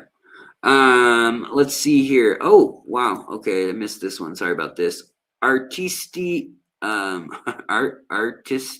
Artistry Aquatica, sorry. Congrats, you deserve it. Thanks for the academic deep dives. The time spent researching and validating sources is appreciated more than you realize. Oh, well, thank you. That's the thing. When I make a video, I can throw out an opinion video and not have to source it very much, and that's fine. But the more I get into these videos and the more time I spend on YouTube and the more AI bullshit that, pardon my French, I try not to swear so that little kids and people who don't appreciate swearing can enjoy it. I mean, I know I'm not some saint. I'm not trying to hide that, oh, Alex never swears. No, I swear quite a bit. But I try to not because of keeping it friendly for either kids or people who just don't like it. It's just, turns them away from the topic.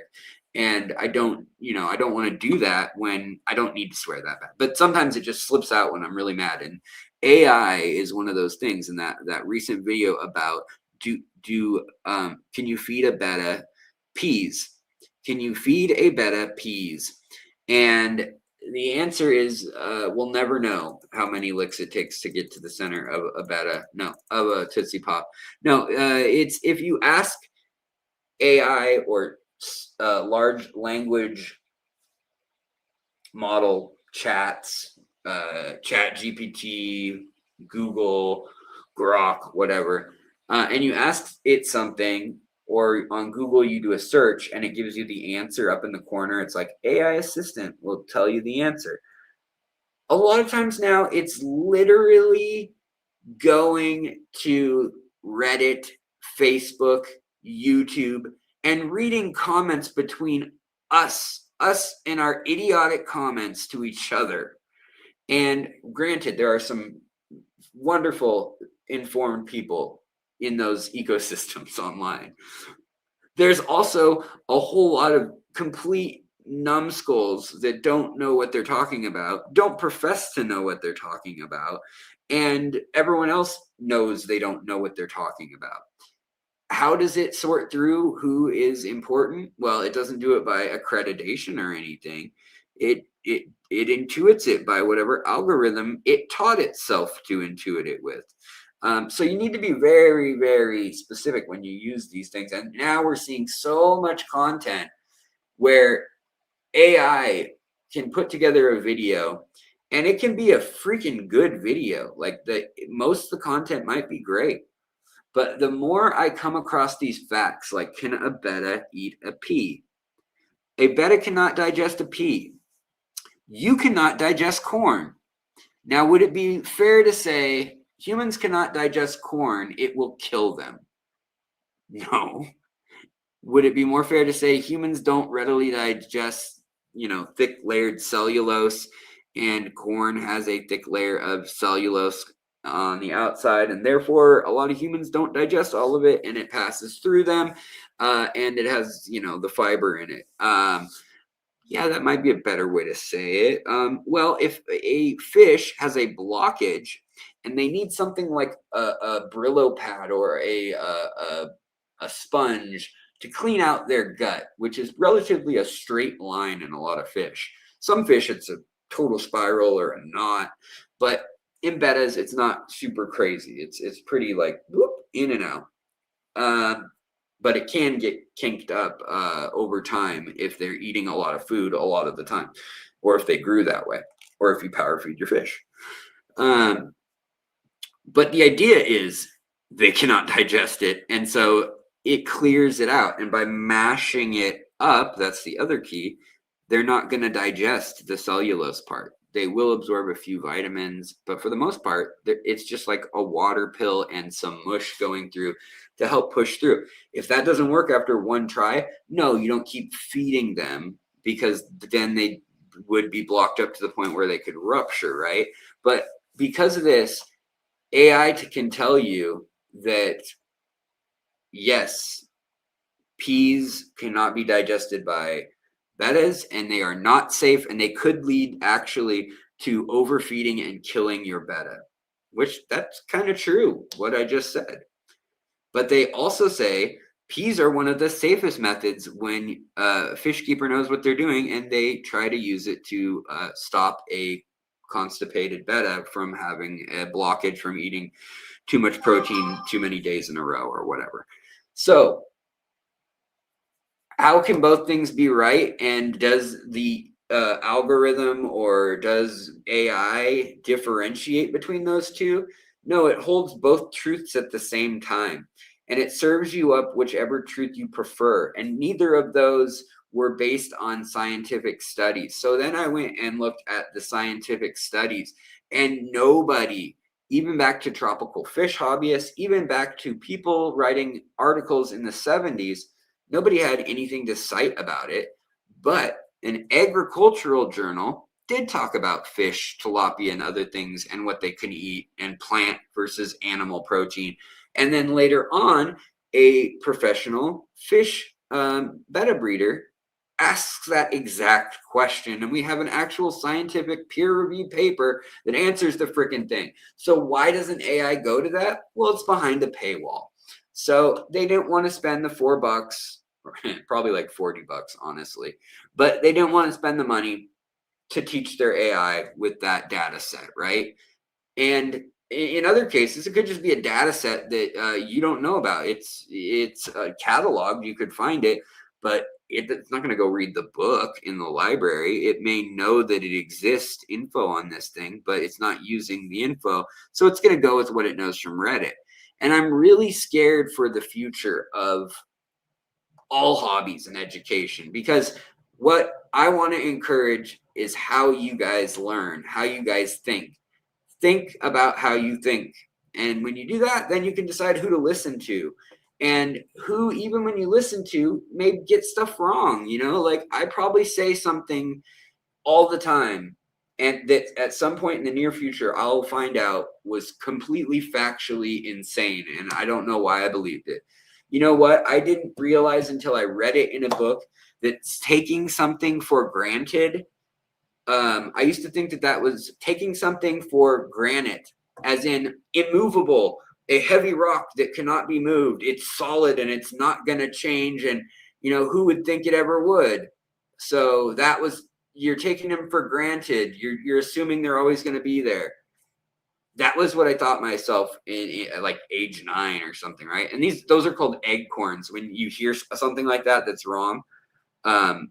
But taking someone for granted, or intents and purposes, or intents on purposes. And people then, if you can justify how it sounds like logically also in the sentence. I didn't know taking it for granted until I was like 30, till I like read that and realized, oh wait, yeah, that's that. Oh, so pretty wild. Anyways, also Artistry Aquatica, thank you for becoming a member. Also, go to the playlist and yeah. Oh wow, boy, let me get through more of these. Another super chat. Thank you so much, Ad. Actually, gotta add, never stop your tangent. Well, thank you very kindly. I appreciate that. I'm gonna skip some comments here and just try to get super chats and stuff, because I know the president is talking now, and some of y'all want to catch that live. So, let's see here. Jason, thank you so kindly. The spirit of loving kindness. Can anyone beat a 20? Can anybody best a $20 super chat? Well, I think somebody else, someone did just a second later, which is wild. Also, Jesus, I see you. Thank you for coming through, saying hello. Always good to see you, my brother. Also, Denang, thank you so much. Matched you. Thank you, Jason. And thank you, Denang. Man, very kind. Another person who's been here quite some time. I really do appreciate everybody and your kindness. Assyriana, thank you so much.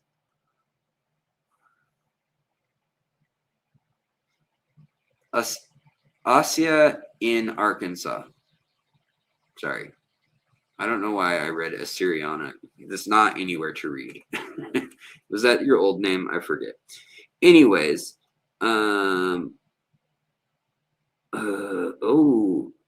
here we go. Here's a good question. I will answer this one real quick. If you gotta leave me, guys, leave me. Go, guys. If you gotta leave me, go ahead. I don't like you anyways. You don't want to use my gold toilet. Feel free.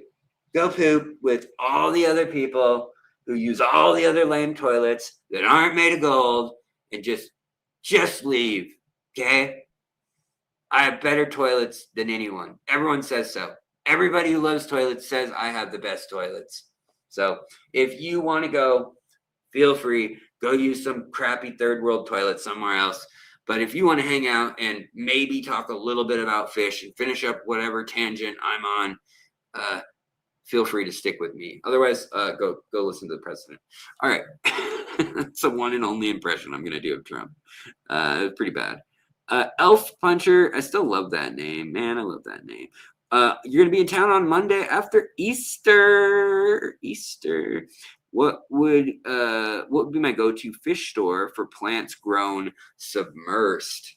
Definitely, I would go to Aquarium Zen. It's right in just north of downtown by about 5 or 10 minutes.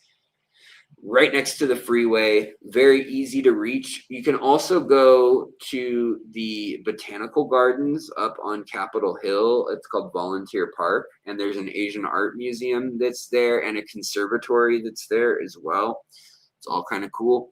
But for the only aquascaping shop we really have in Seattle, it's Aquarium Zen. Now, there's also the fish store, which has some fish stuff and some planted tanks, but it's kind of junky. And then there's Aquarium Co-op up in Edmonds, which is only about 10 minutes drive north on the freeway. So maybe 15 or 20 altogether, because it's not right next to the freeway. But maybe like 20 minutes north of Seattle. You could go there, and there's one tank of plants. Or no, sorry. Let me say it. There's one bay of 375 gallons full of like the plants. Whatever they offer online is what they offer in the store. So they have those there. So they have about 25 to 30 plants at a given time, and it's kind of the same cast and crew of plants there in general. But they do have plants. The fish store, like I said, has a good amount of plants. They carry some unusual and rare stuff that locals might bring in, but Aquarium Zen is the best selection. They usually have at least 100 species, and they carry tissue cultures, and they carry the Tropica and like Dennerley and 1, 2 grow, 1, 2, 3 grow, whatever the various brands out there. And they have the ADA and AFA tissue cultures, like I was saying. So yeah. But yeah, let's see here. All right, let's see who else is in this chat that I've neglected. I have neglected my chat. Started this hobby with a curbside 10-gallon and street fair fish. Look at me now. Right on. Yeah, my first fish, his name was Elvis. I got him. He was a comet goldfish, and I threw a quarter or penny. I don't remember what it was. That's 5 or 6. I threw a quarter or a penny into a shot glass, and they had goldfish in like every 5th shot glass or whatever it was. And if you threw a penny into the shot glass, you got to pick a fish out of the container of like what are they called? Feeder fish, just a like plain comet, like goldfish. And then if you landed in one with they had patterns and stuff, like it had like orange and red on it, and it was a comet, but it had a little bit of white, a little bit of orange, a little bit of red. But it was just pretty much, it was still a boring, cheap comet goldfish. I'm sure back then probably not more than 5 cents, literally. Like that's what it would have, like those feeder fish used to be a penny a piece, and then they went to 5 cents a piece when I was a teenager, and then they went to 20 cents a piece, and that was like unheard of. Yeah, fish lives were pretty cheap. Oh yes, I am. I did stream in 2 stream formats at the same time, and I did it on purpose this time, Mick. It worked last time. We got totally different demographics on who watched. The people watching in small form, in the slim and tall form, they were completely different. They were the short watchers, the people watching lives and shorts, whereas the other format is, you usuals, the people who tend to be here and a part of the channel, who get the alerts and things. But it led to a lot more subscribers, which helped get me to 100,000. So in honor of that, I figured I'd do it again. Yeah, where is Kitty? Meow, meow, meow. For real. We'll go get the kitty for sure. I don't know how to say your name. Sadie, Sadie,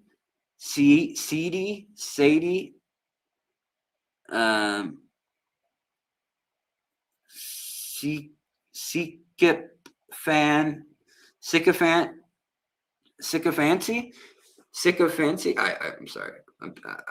I'm bad. I don't get license plates either. I'm a dum. Hey, Andrea, good to see you. Welcome back, my friend, to the show that never ends. Come inside. Lightning can't keep. Lightning can't keep. Thank you, Sonny. Sonny's been here forever too. Thank you so much, Sonny. Good to see you as always. Always, always, always. Dun, dun, dun, dun, dun, dun, dun, dun, dun, dun, dun. Ryan Bush now, what's going on? Sketty Nonia. Holly Gibbs, good to see you. Good to see you for sure. I feel like it's been a little minute, but so good to see you. Yeah, it makes me happy. I hope you're doing great. Also, Dave Clifton, what's going on? Mike's Fish Tanks. Anyone from Central Florida looking for aquascaping friends? Oh, Nana. Well, you're not from Central, but yeah, I mean, I know you're from Southern. Miami, right? Miami? Miami. Alex, have you ever used immersed sphagnum moss to filter the water? I have.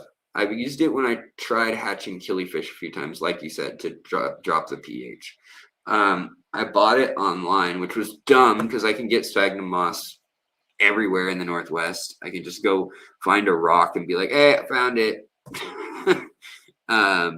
So I don't know why I did that, but I thought like, "Oh, it'll be unpure or something." And then when I got what I paid for, I was like, "Wait, they just ripped this off a rock."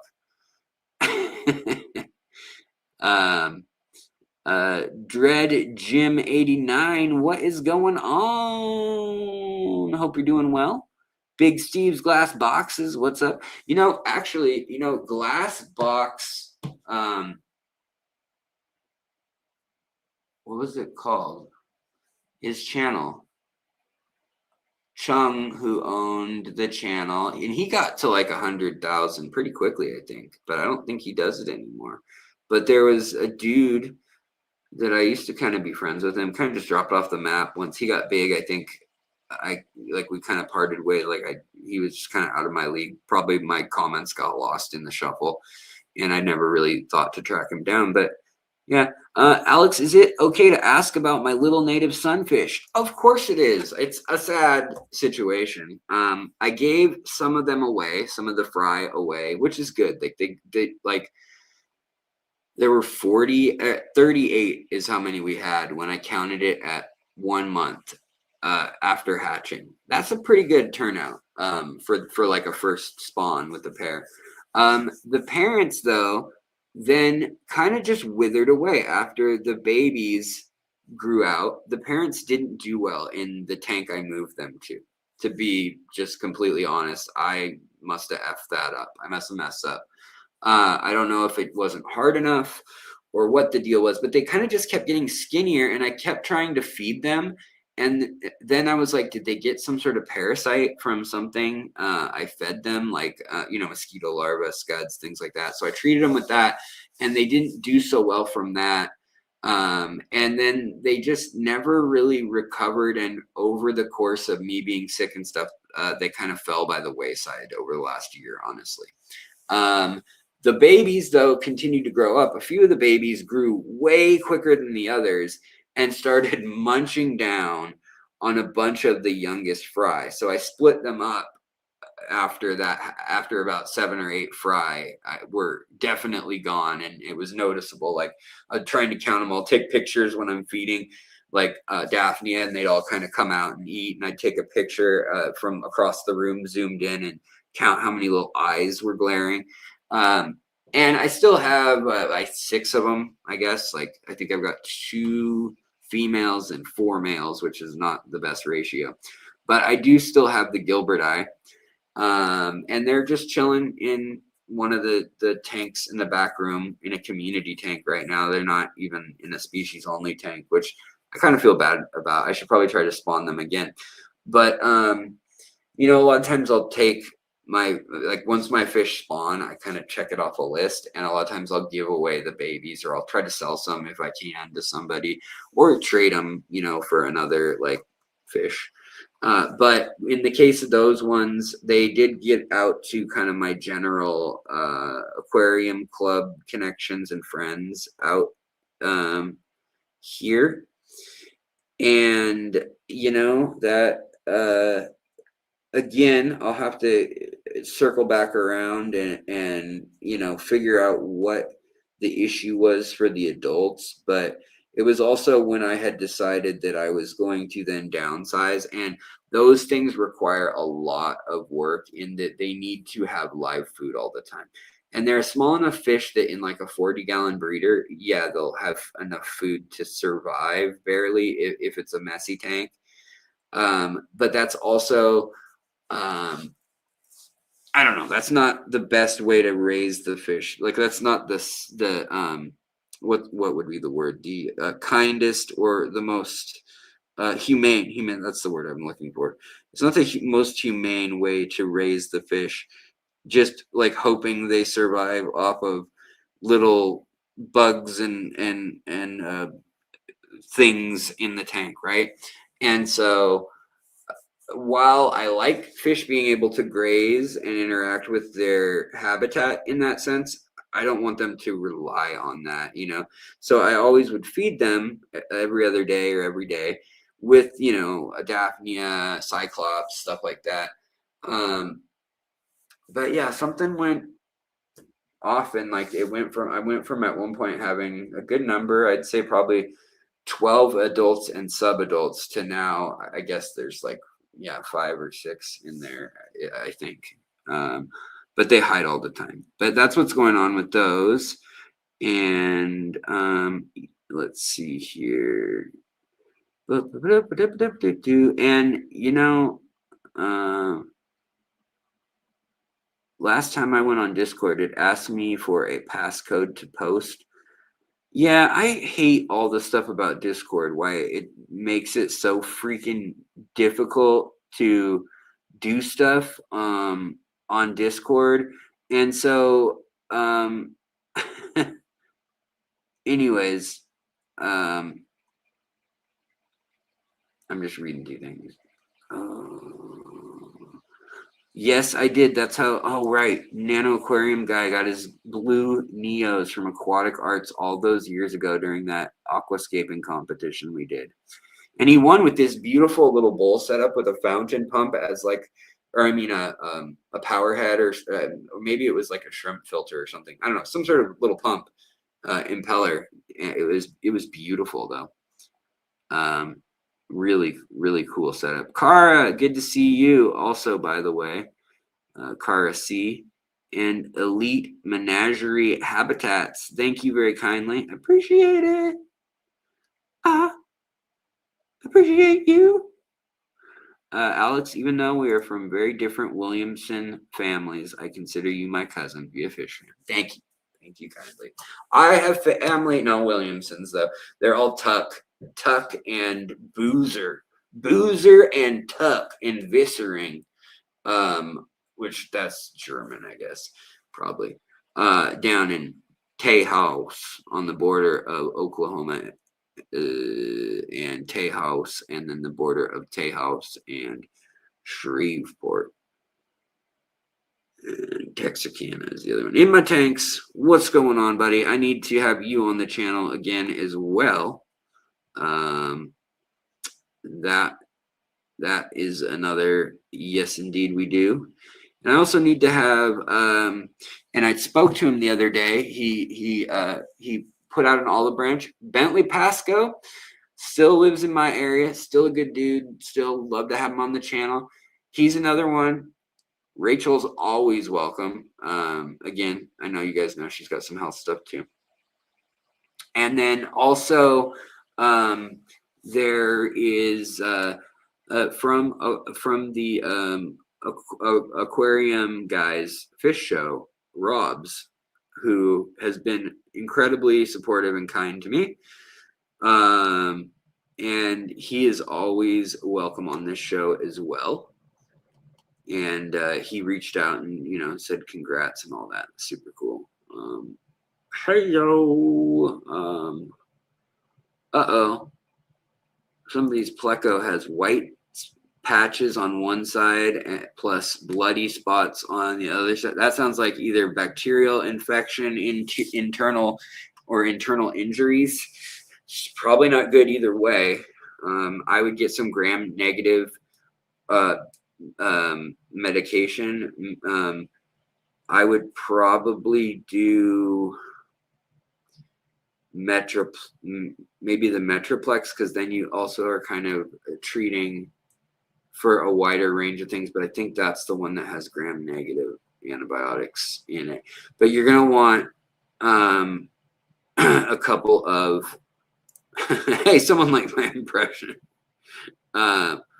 Anyways, you're going to want something that has a gram-negative antibiotic in it. Gachel's a fish tube. Hello, everybody, and hello, Gachel. I hope you're having a wonderful evening. Let's see here. Andy Carson. The first thing that comes to mind that I heard someone added salt to their aquarium without dissolving it first. Salt caused chemical burns, white patches, or slime coat.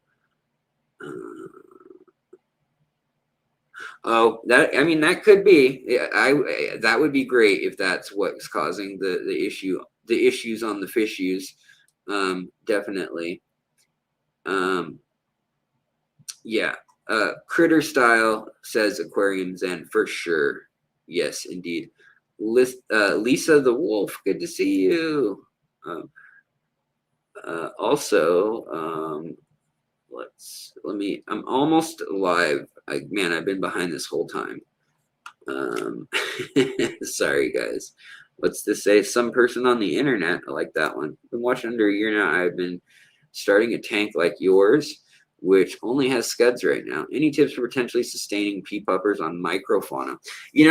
If you're gonna do that, get a deep have a fairly deep substrate, but blackworms. If you can get the blackworms to live in tangent with the scuds, that's pretty impressive.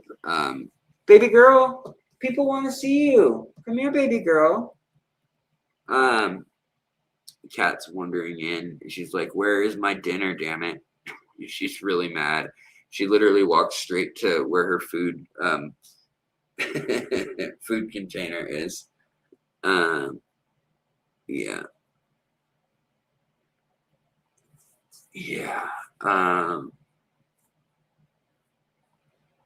Hi, baby girl. Come here. Come here. Come here. Where's your... Oh, she farted. I hate it when the cat farts. She gets hungry and then she comes around here farting. I don't know what is up with that. Hold on. We're almost to the end of here. And like I said, if you got to go see the president, being the president, I'm sure he'll be talking for plenty of time. But... Okay, these double streams are making me go nuts, jumping back and forth. Right on, Nick. Randall Bang. Ew. I know. When I'm feeling up to it, I'm like, I'll just stream for an hour or 3. Because when I'm up to it, I'm like, well, I better do it because I don't know if I'll be up to it the next day or whatever. Yeah, the cat totally did.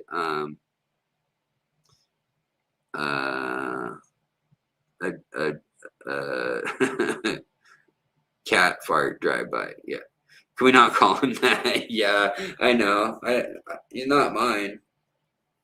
I'll be the first on record to say, you heard me talk, and even if I have some critiques on the people who wrote the American Constitution being elitist white dudes, that's all you were going to get back then. So what do you expect? I'll say that as the other side to that argument.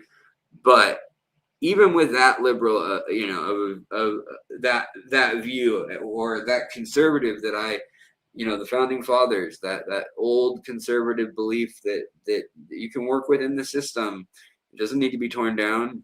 I still say not my president. Watch me lose. No, you don't have no 100,000 subscribers. Back to 90,000 for you. Hold on, guys. I'm going to get the cat. And I'm going to get a Dr. Pepper because I never got one. I want a Dr. Pepper because I want one. Hi, baby girl. Baby kitty girl. Baby kitty girl. She's the baby. She's the kitty. She's the girl. She's the baby kitty girl.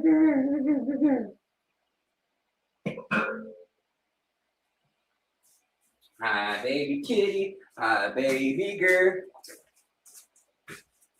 All right. We are back in the New York groove.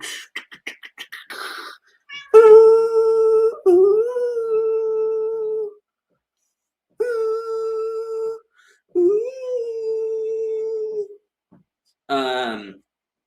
And you better believe it, I'm back in the Sumi groove. You just want food. You don't love me. You don't love me. You know what's the weirdest thing is she knows when it's my nose rubbing her face as such, and she will start purring. Are you purring it? Actually, I can't tell. I don't have my headphones. Hold on, kitty cat. I know you don't like these headphones. You say, Daddy, who are you? I don't know you with those on.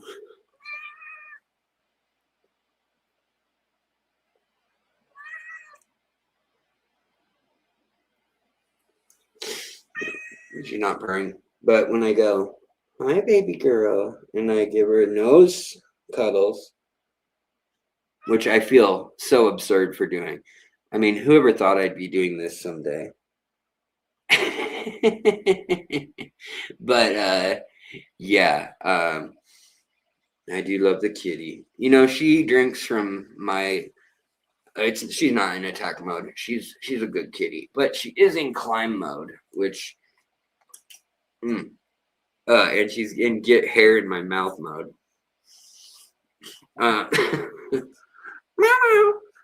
No, she doesn't. She has an attack mode, but she even though she has her claws and everything, like she doesn't ever attack with them, unless it's a toy and she misses. Then you're in trouble. If she does that, the worst thing she does is I'll be dead asleep on the couch with my legs up because my foot still.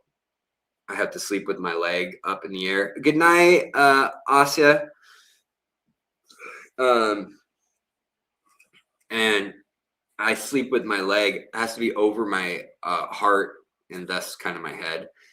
Because usually my head, I keep slightly above my heart, and thus my foot needs to be way up high. So anyways, I sit there. Gosh, I have the freaking cat hair she got on my face stuck to my lip, and I think now in my mouth. I am allergic to her, not badly, but enough that I can feel a cat hair as an itchy thing right away. She just totally, when she took off, she was like cat hair into the face. But when I sleep and have my leg up like that, she'll jump off the windowsill or the bookshelf, or sometimes the worst she ever did was she jumped off the what is that called? The fireplace mantle. And she jumped off the mantle right onto my, let's say, sensitive area while I was asleep, and it was uncovered and my leg was up, and it was like she landed just bink with all 7 pounds or whatever she weighs now. I think she's 7 pounds now. And boy, did I fold. Like I went from leg up, and like here's my head and here's my leg way up, my 2 legs. And I went like, gah! I folded in half and scared the hell out of her. Launched her just because she was like, coming up to see me, but landed a little far south. And boy, when I went like that out of reflex of like girding my loins, launched her, I was like, oh no, I'm so sorry, kitty. As I was saying that, I'm like, oh, like, and my wife was just like, what the hell just happened? She's like getting ready in the other room. And she's like, are you okay? And I was like, no, the cat just, and she's like, not you. She's like, baby, are you okay? And talking to the cat, I was like, oh, yeah, of course, that's how this rolls. Guys, I should probably let y'all go. I said the things I wanted to say. Hopefully we can get some more clairvoyance on the giveaways that we'll be doing soon. If you have anything you want to give to others, in the past we've had that happen, and I'm fine if you want to earmark something, like you're like, hey, I want to throw $20 towards a prize or whatever, if it's through PayPal or Venmo, you can do that. If it's on here, YouTube takes 30%, then or 40%, then taxes take 30% of what was left of that. Not the best way to do it. So PayPal or Venmo. I can eat the tax cost if that's what you're trying to do. But, just if anybody felt like that, that's fine. Anyways, guys, I'm going to get out of here. Again, Dagmar Haggerty getting here just in time. Morning Driftwood just in time to say goodbye. But I hope everybody has a wonderful night. Mary, also, hello. Sorry. I'll try to stream early again. Maybe even tomorrow. My wife's not home. I don't have to please her, clean the dishes or anything at a certain time. I can do the housework at it whenever I want. I'm an independent woman. And also Fishberg, what's up? Welcome. So Anodyne, no problem. So yeah, some person on the internet. I like that name too. And I like your Clippy, by the way. You and your Clippy. I know what that's a reference to against the AI stuff. I'm not gonna lie. I use AI for a couple things, and I've had fun making some thumbnails and stuff, messing around. But beyond that, it needs to go down. It needs to ask before training on content. People need to opt in, not have to opt out. This total crap. Anyways. Guys, I am but there if look up Clippy or the paperclip and Microsoft paperclip mascot, and then AI or artificial intelligence and Clippy, and look up the YouTuber who started the movement, which basically is saying to put bad music out on purpose, or to put bad graphic design out on purpose, and train the AI. One, don't let them take your stuff. And when you do train, let them, or if you can't avoid letting them have your stuff, put crap out so that they don't know what's up from down, what's down from up, which I think is a funny way to try to do it. It's kind of like when, what's his name? That politician, when they ruined his name by making it Google the website, and everybody put in Urban Dictionary that it was some really lewd act. That cracked me up. I mean, pretty terrible, but also hilarious. Let's see here. Any gamers? Daniel Vavra has officially resigned working at Warhorse Studios. Interesting. I am not really a big gamer. I used to be. I mean, I actually thought about doing. I think I got the last cat hair that was in my mouth out. I thought about doing, a play with me, or a let's play kind of channel with YouTube, or maybe a let's aquarium build with some of the aquarium building apps or some of the fish related crap.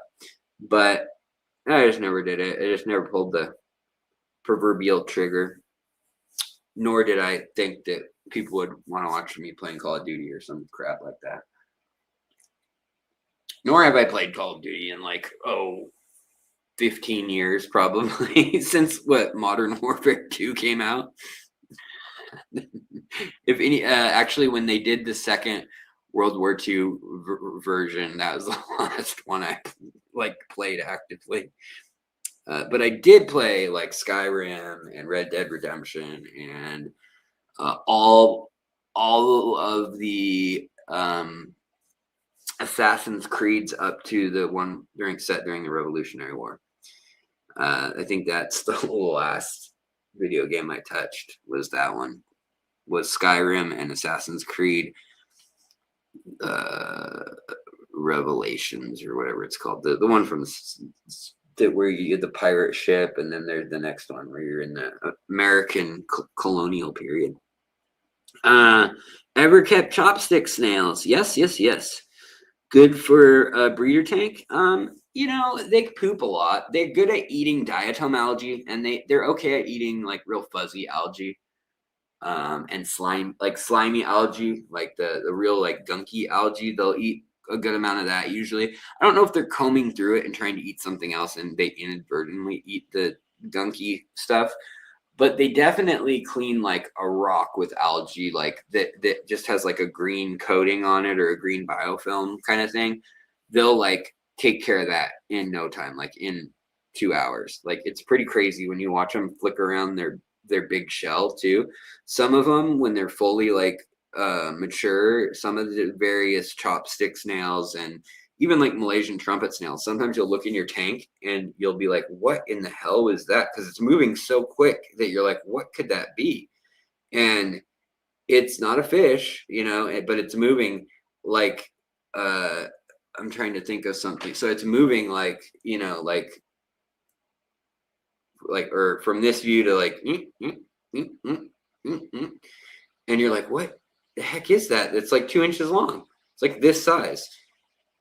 And it's the snail just whipping around its shell, being like, look at me, I'm a sexy snail for all you other snails that want to get your snail on with me.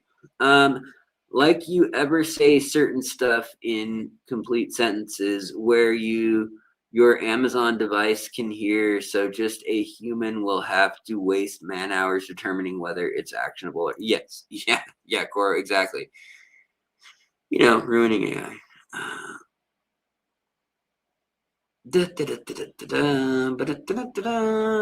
Hey, Benson Eats. Yeah, thank you though also for supporting me. I do appreciate that. That's very nice. And Mick, thank you for thanking people and for being here.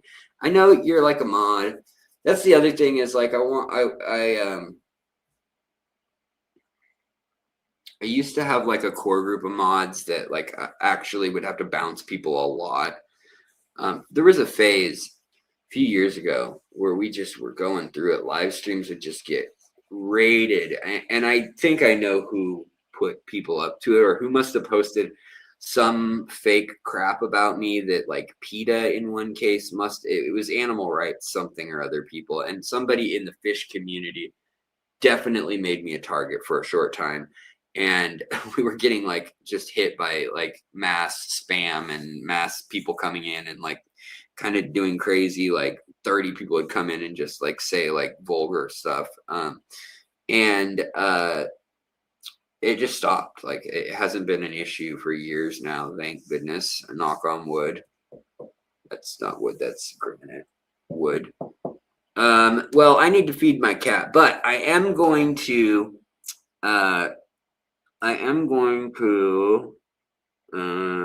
read this last question. This last question, class. The better police, they're all in your head. The better police. Are they like the dream police? The better police could have. Yeah, they could have been the ones too. I don't think it was the better police. Although the better police have been called on me several times. This channel, I love bettas. I love wild bettas. I think you should give them a freaking 40 breeder if you've got room for it. And I think that they would actually enjoy the space and utilize some of it.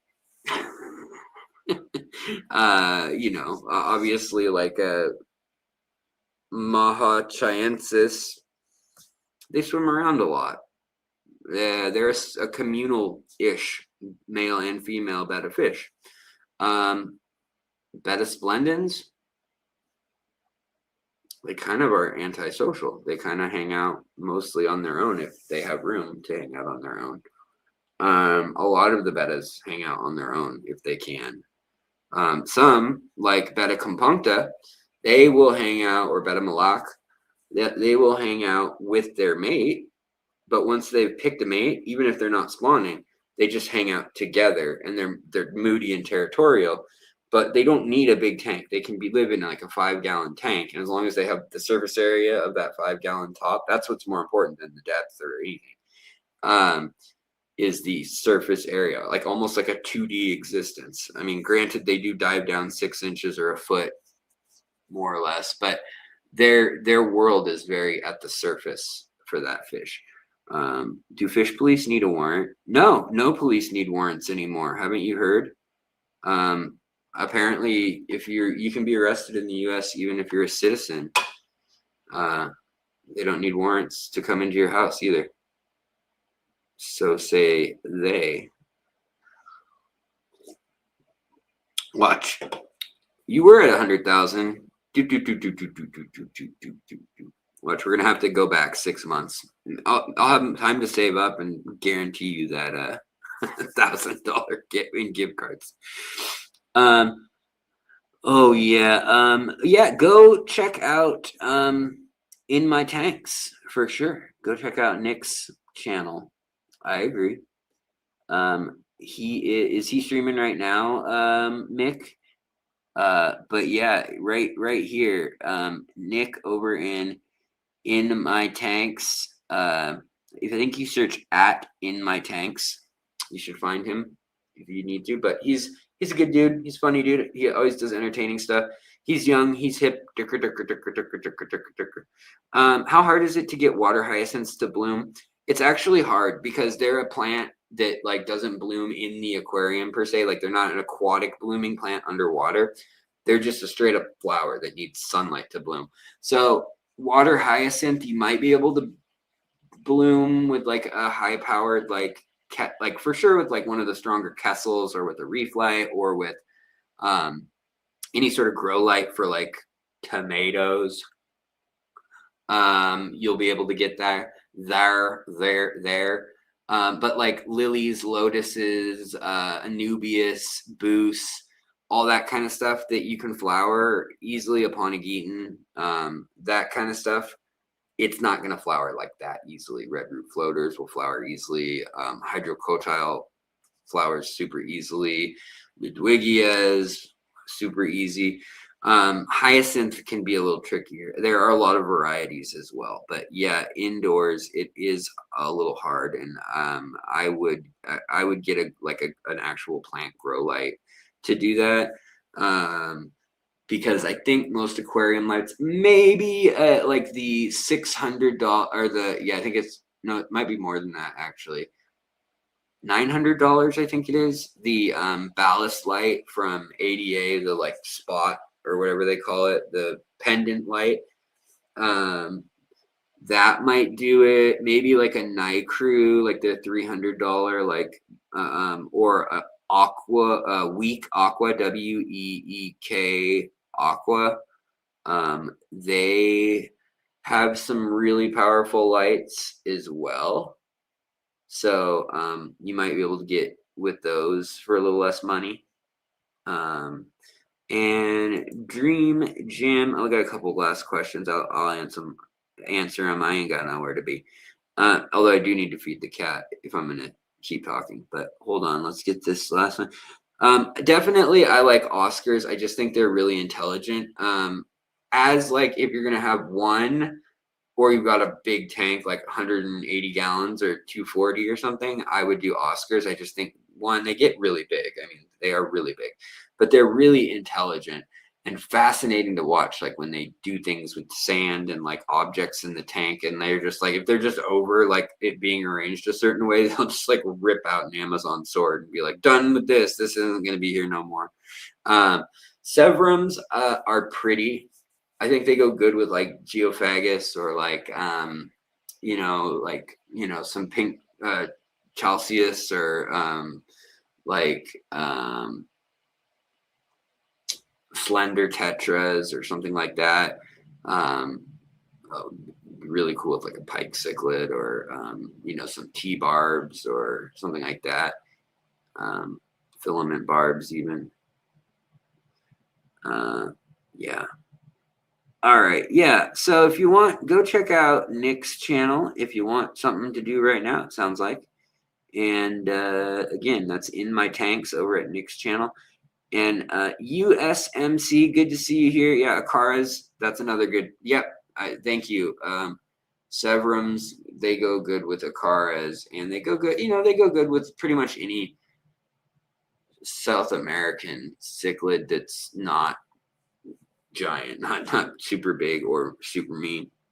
Which freshwater fish do you feel exhibits the highest level of intelligence? Oh boy. For mathematics and stuff, puffers and archerfish probably have to have the most intelligence for a number of reasons, but also any fish that uses active camouflage is pretty smart from an actual computational standpoint.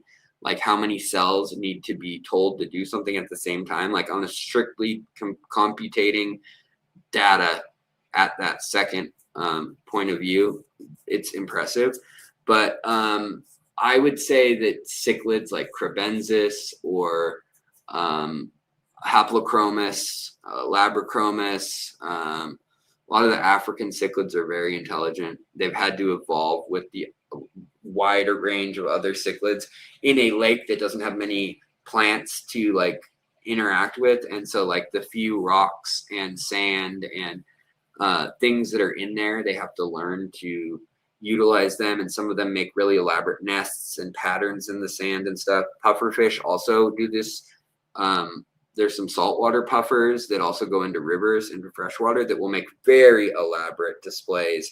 Sticklebacks, they're another fish that's extremely intelligent and doesn't get talked about a ton, but they're very intelligent fish, and they make a trap. They can look at the female, size her up, dig a tunnel that is exactly her size minus 2 millimeters. So it's too tight by literally 2 millimeters. And they can tell that from like a foot away, even when they kept them in tests in separate tanks. They could be in separate tanks, never touch each other, never get closer than like a foot to each other. And the male can size up the female down to 2 millimeters, her width, and he makes a tunnel and he puts a stick across the top, puts a leaf over that, and then sprays sand and silt over that. And he knows when she chases him, he annoys her and nips on her fin until she starts chasing him like crazy. And when she's like chasing him for the kill, then he goes through that tunnel, down under the sand, comes around the side and pulls the stick or the leaf, like yanks on it, or he'll just sometimes shake himself as he goes through the tunnel, and the tunnel collapses on her, even though she's already wedged in it somewhat. But if he's slow, it catches her for a second. She kind of is trying to get through, and while she's trying to get through, then he can pull the stick and the leaf kind of tilts, the sand falls over her, and in that time he's like somehow coaxed her into spawning. It's incredible to watch them do. There's videos of them doing all sorts of stuff like that. But yeah. But cichlids, yeah, Oscars are really smart. You can teach Oscars. You can teach even a betta, but gouramis are smart too. I think pike cichlids are really smart. Any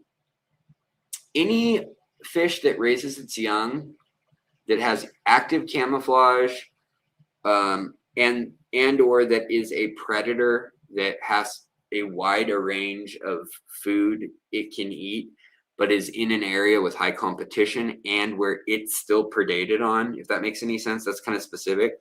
But those conditions all lead to intelligence being a very, I still have cat hair in my mouth, being very, very important.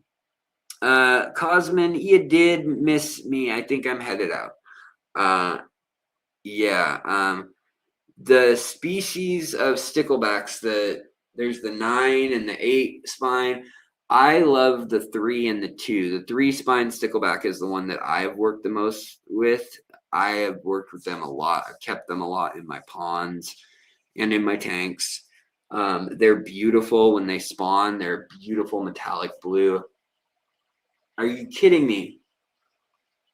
I'm going to need to wash my mouth out. I can't believe how many hairs she was able to get into my like lip and mouth area in like half a second.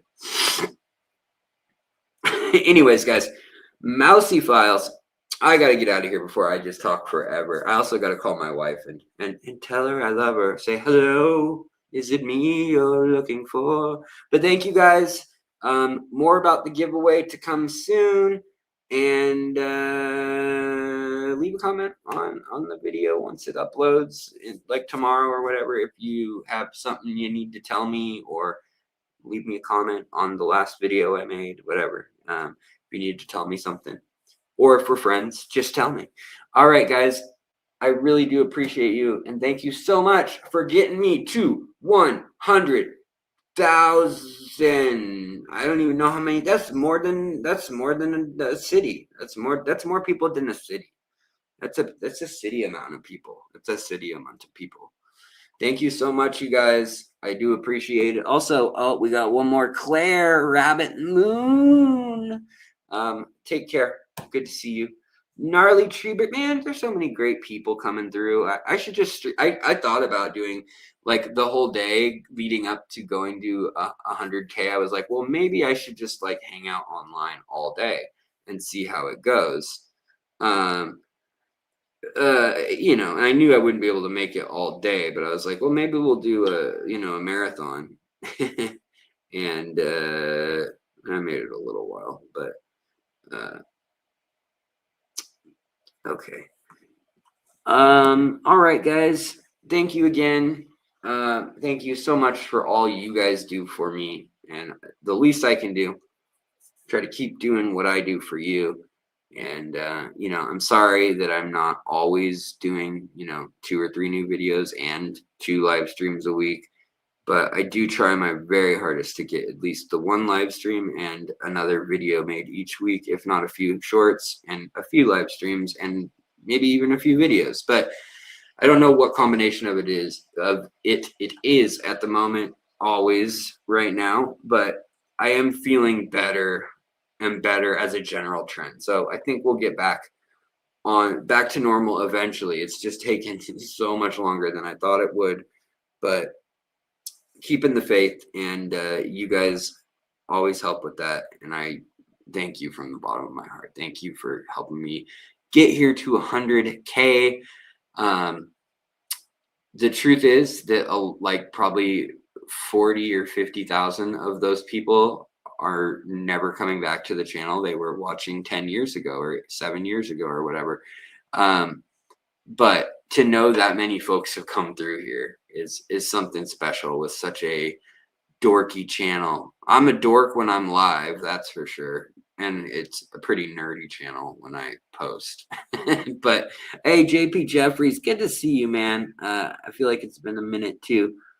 Like what is that golden ratio picture going on there? Or is it Donkey Kong? I don't know. Maybe maybe Donkey Kong has the golden ratio in it. I don't know. All right, you guys, have a wonderful evening. I gotta feed the cat or she's gonna hurt me more than she already does. All right, have a wonderful night, and we'll always run with sweet Melissa. Ooh, the train rolls on. Man, my voice is just I wish I could sing that song, give that song justice. I love that song. I better stick to like Neil Young and you are my special one. You make my heart come all undone. We've been having too much fun. Now someone else will sleep with tears when he hears what we've done. All the ways of love. Hear my song, hear my voice. Look at the kitty knows when I sing. That means she's gonna get food. Baby girl, we're gonna eat food now? Let's go eat some food. Let's say goodbye to these lovely people and let's go eat some food. What am I gonna eat? I gotta figure that out. All right. Have a good night, guys. Take care. All the ways of